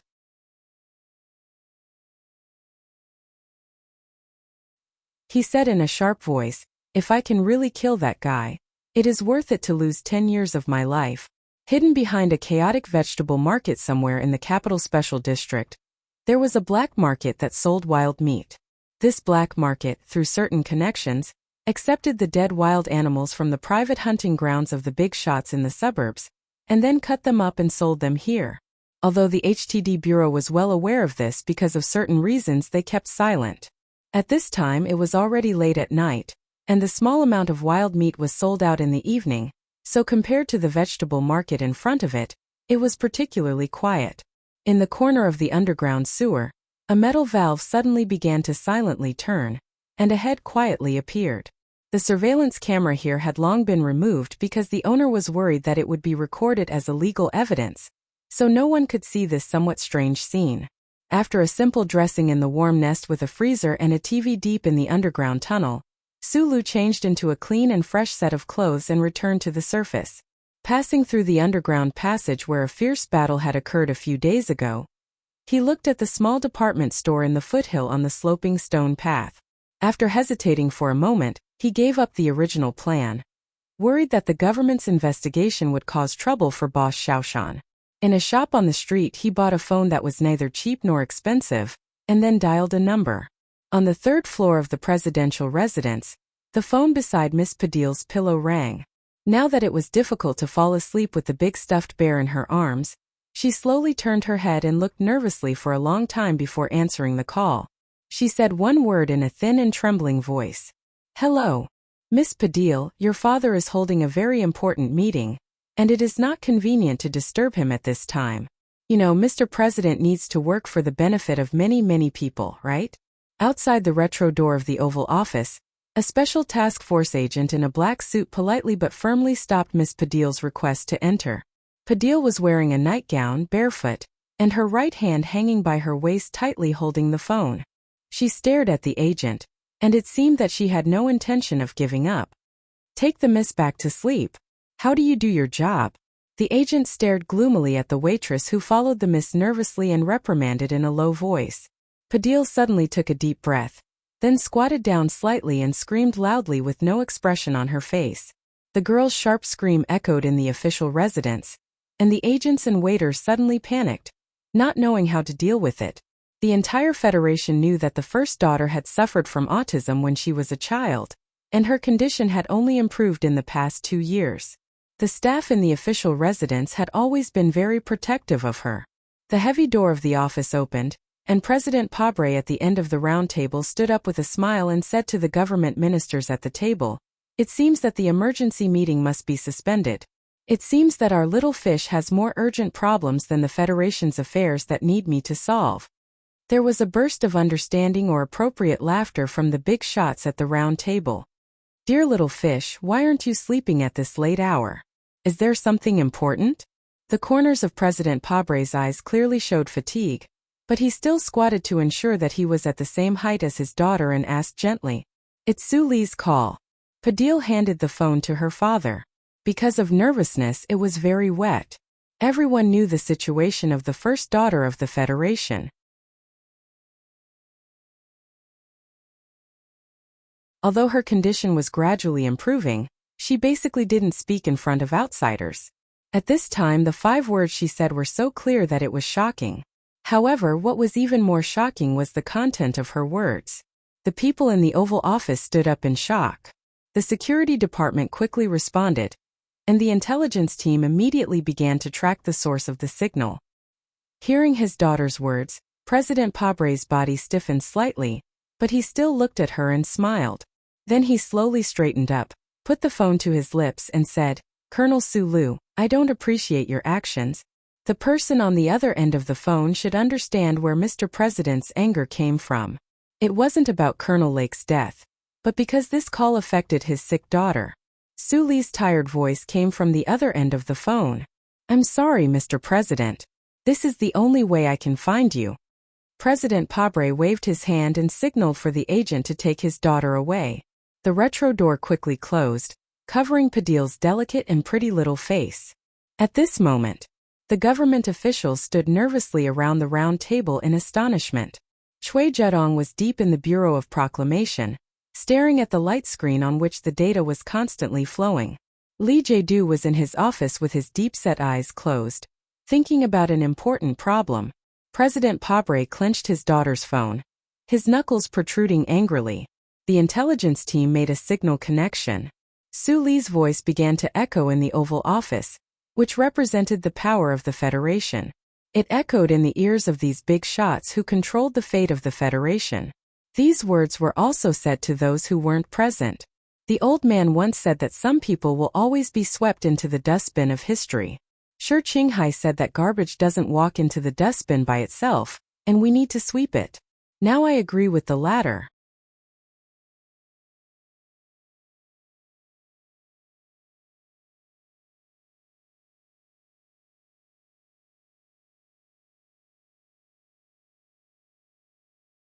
Chapter 786. The Oval Office was silent. The officials looked at President Pabre with complicated expressions. No one dared to speak. After a long period of silence, the president put the phone on the table. His movements were very slow. When the phone made contact with the table, there was no sound. Only the veins on the back of his hand showed his true anger at the moment. In the Ministry of Finance building, I had a long conversation with Colonel Su Lu. Before I entered the alloy door, the Special Task Force tried to stop me because they were worried about my personal safety. President Pabre suddenly said something that surprised everyone. There was no emotion on his tanned face, and his voice was particularly low in the Oval Office.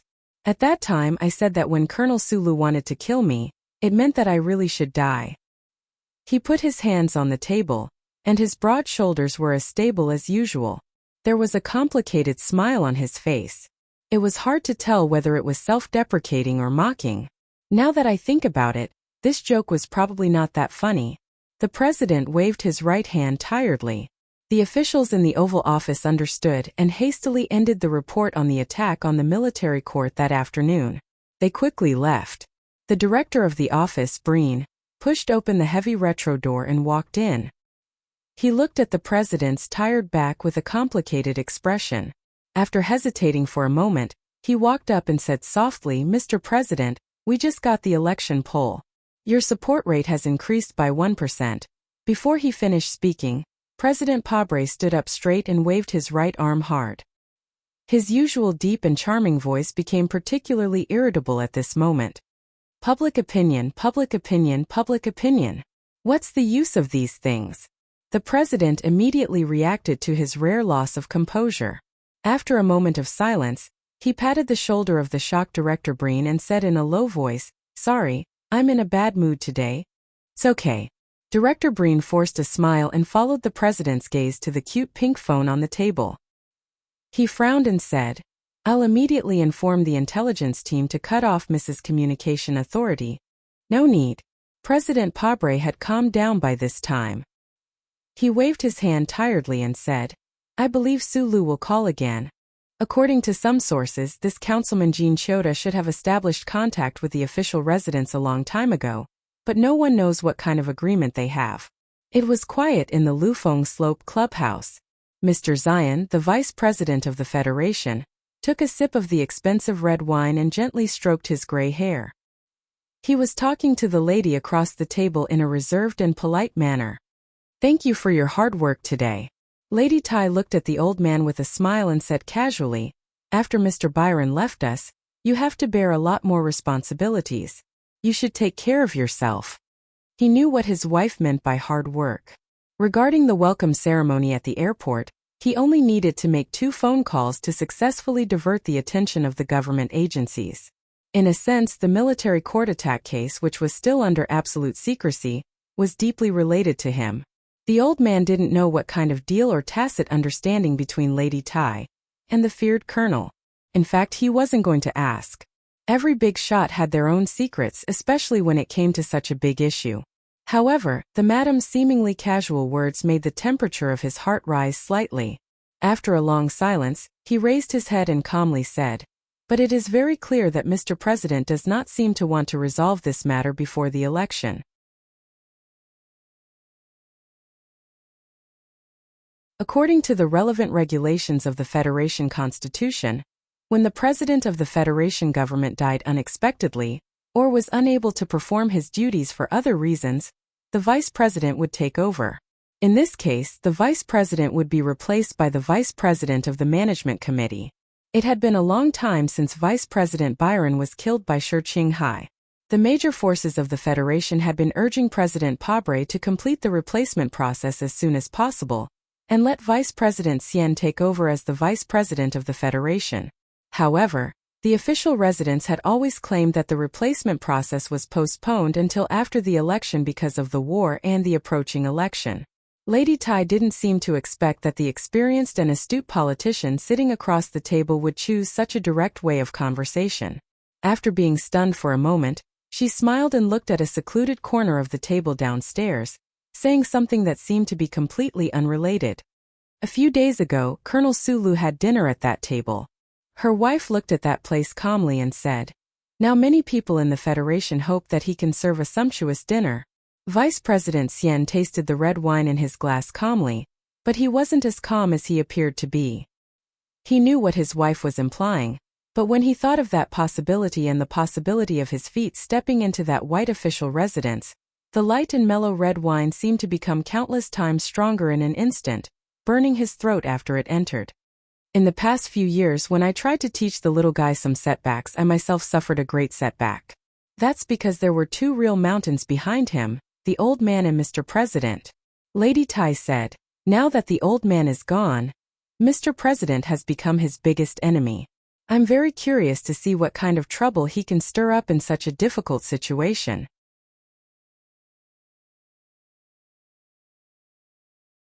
However, the feedback in the past few days seems to indicate that his ability and determination to stir up trouble have exceeded my imagination. Vice President Xian stroked the white hair on his forehead again, tasting the burning sensation of the precious red wine on his lips and tongue carefully. He let out a slight sigh of satisfaction, thinking silently with a smile that the bigger the trouble, the better. The edge of the bathtub with metal feet was carved with porcelain flowers. Although it wasn't comfortable to touch, it looked very luxurious. The water in the bathtub was boiling hot, with steam rolling out. Sulu held a glass of red wine in his right hand. Most of his body was immersed in the water, but his skin didn't show any trace of burning red. All the fatigue quickly leaked out through the expanded pores. He drank a mouthful of red wine, sinking a little more into the water, and couldn't help but let out a sigh of satisfaction. The door of the bathroom was tightly shut, isolating the ringing of the office phone and the sound of automatic printing. The window facing the building was open, and the cool autumn wind poured in from Charter Square, bringing with it hot steam that filled the air, blurring the vision of the surroundings. Sometimes, blurring was synonymous with relaxation. Suli's sharp eyes could easily see through the mist, looking at the scenery of the square outside the window. The wound on his leg was healing quickly. The temperature of the water was intoxicating, and the glass of red wine in his right hand hanging by the side of the bathtub was also intoxicating. The scenery of the square was also intoxicating. At this time, although the fatigue in his body had been completely squeezed out, the tiredness in his mind was uncontrollably rising. Sulu narrowed his eyes, looking through the layers of hot mist at the square shrouded in the night. He looked at the bronze statue of the quintet, and looked at the old man who was still sitting in the cockpit of the M37 Mecha even after his death. He raised his glass of red wine and toasted him from a distance, softly muttering to himself, "Old man, I'm sorry I couldn't do what I promised you. I really like being a cleaner." Then, his body and mind completely relaxed, and he fell into a deep sleep in the bathtub. "I'm quite dissatisfied with your work during this period of time." Councilman Jean Chota paced quickly beside the table, as if he wanted to use these actions to calm his anger. He suddenly stood still, pointed a finger, and reprimanded in a deep voice, "The organization gave you such an important job to work in this decaying building. This is a very rare trust, and what did you do? I order you to complete the handover of the 4 departments in the shortest time possible, and then return to the mountain for debriefing." The old man's finger was about to touch that pair of black-rimmed glasses, appearing particularly rude and forceful. As the second most important person in the anti-government army of Green Dragon Mountain, this kind of behavior towards a subordinate was only natural. However, to the surprise of the old man and the soldiers who came with him from Green Dragon Mountain, not only did the owner of the black-rimmed glasses not immediately apologize, even her expression was so calm. Zhang Xiaoming slowly extended her right index finger and pushed up the black-rimmed glasses on the bridge of her nose. She looked at the old man and calmly said, "Councilman comrade, I want to know the reason." Jean Chota could clearly feel that she, who was standing in front of him, had a kind of calmness that came from the depths of her heart. The old man knew that only a person with a strong enough heart could show absolute calmness. A sense of vigilance arose in his heart, and he slowly said in a deep voice, "Do you want me to carefully repeat the process of that little fish's death?" The old man's voice was incomparably cold.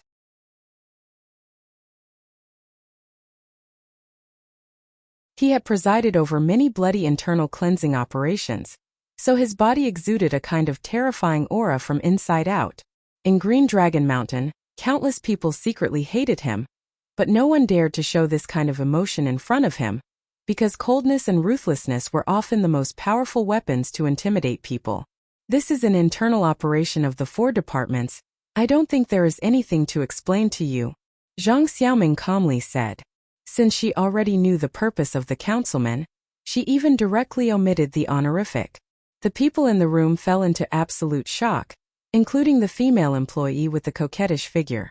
Everyone looked at Zhang Xiaoming in disbelief, not knowing how she dared to talk to the councilman in such a tone.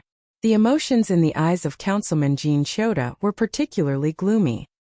He stared at the beautiful face in front of him, and said very slowly with a voice as thin as the tongue of a poisonous snake, "The stupid people in the Federation call you the leaf of Green Dragon Mountain. Do you think that with this beautiful face you can do whatever you want? Don't forget that it was the organization that trained you, and you are working under my direct leadership. Councilman Comrade, I want to correct you on one point. I work directly for the organization. After a moment of silence, Zhang Xiaoming calmly looked into the old man's eyes and said with a smile, "This is my C. Unless the committee passes a resolution, no one can take away my C." You're tuning in to the Li Mei's Wuxia Whispers YouTube channel. We're so grateful for your support, and don't forget to subscribe to join us on this incredible journey through captivating stories. Your generosity through donations truly makes a world of difference, as it's the primary source of revenue that allows me to expand and enhance this channel for you. Thank you from the bottom of my heart for being a part of this adventure.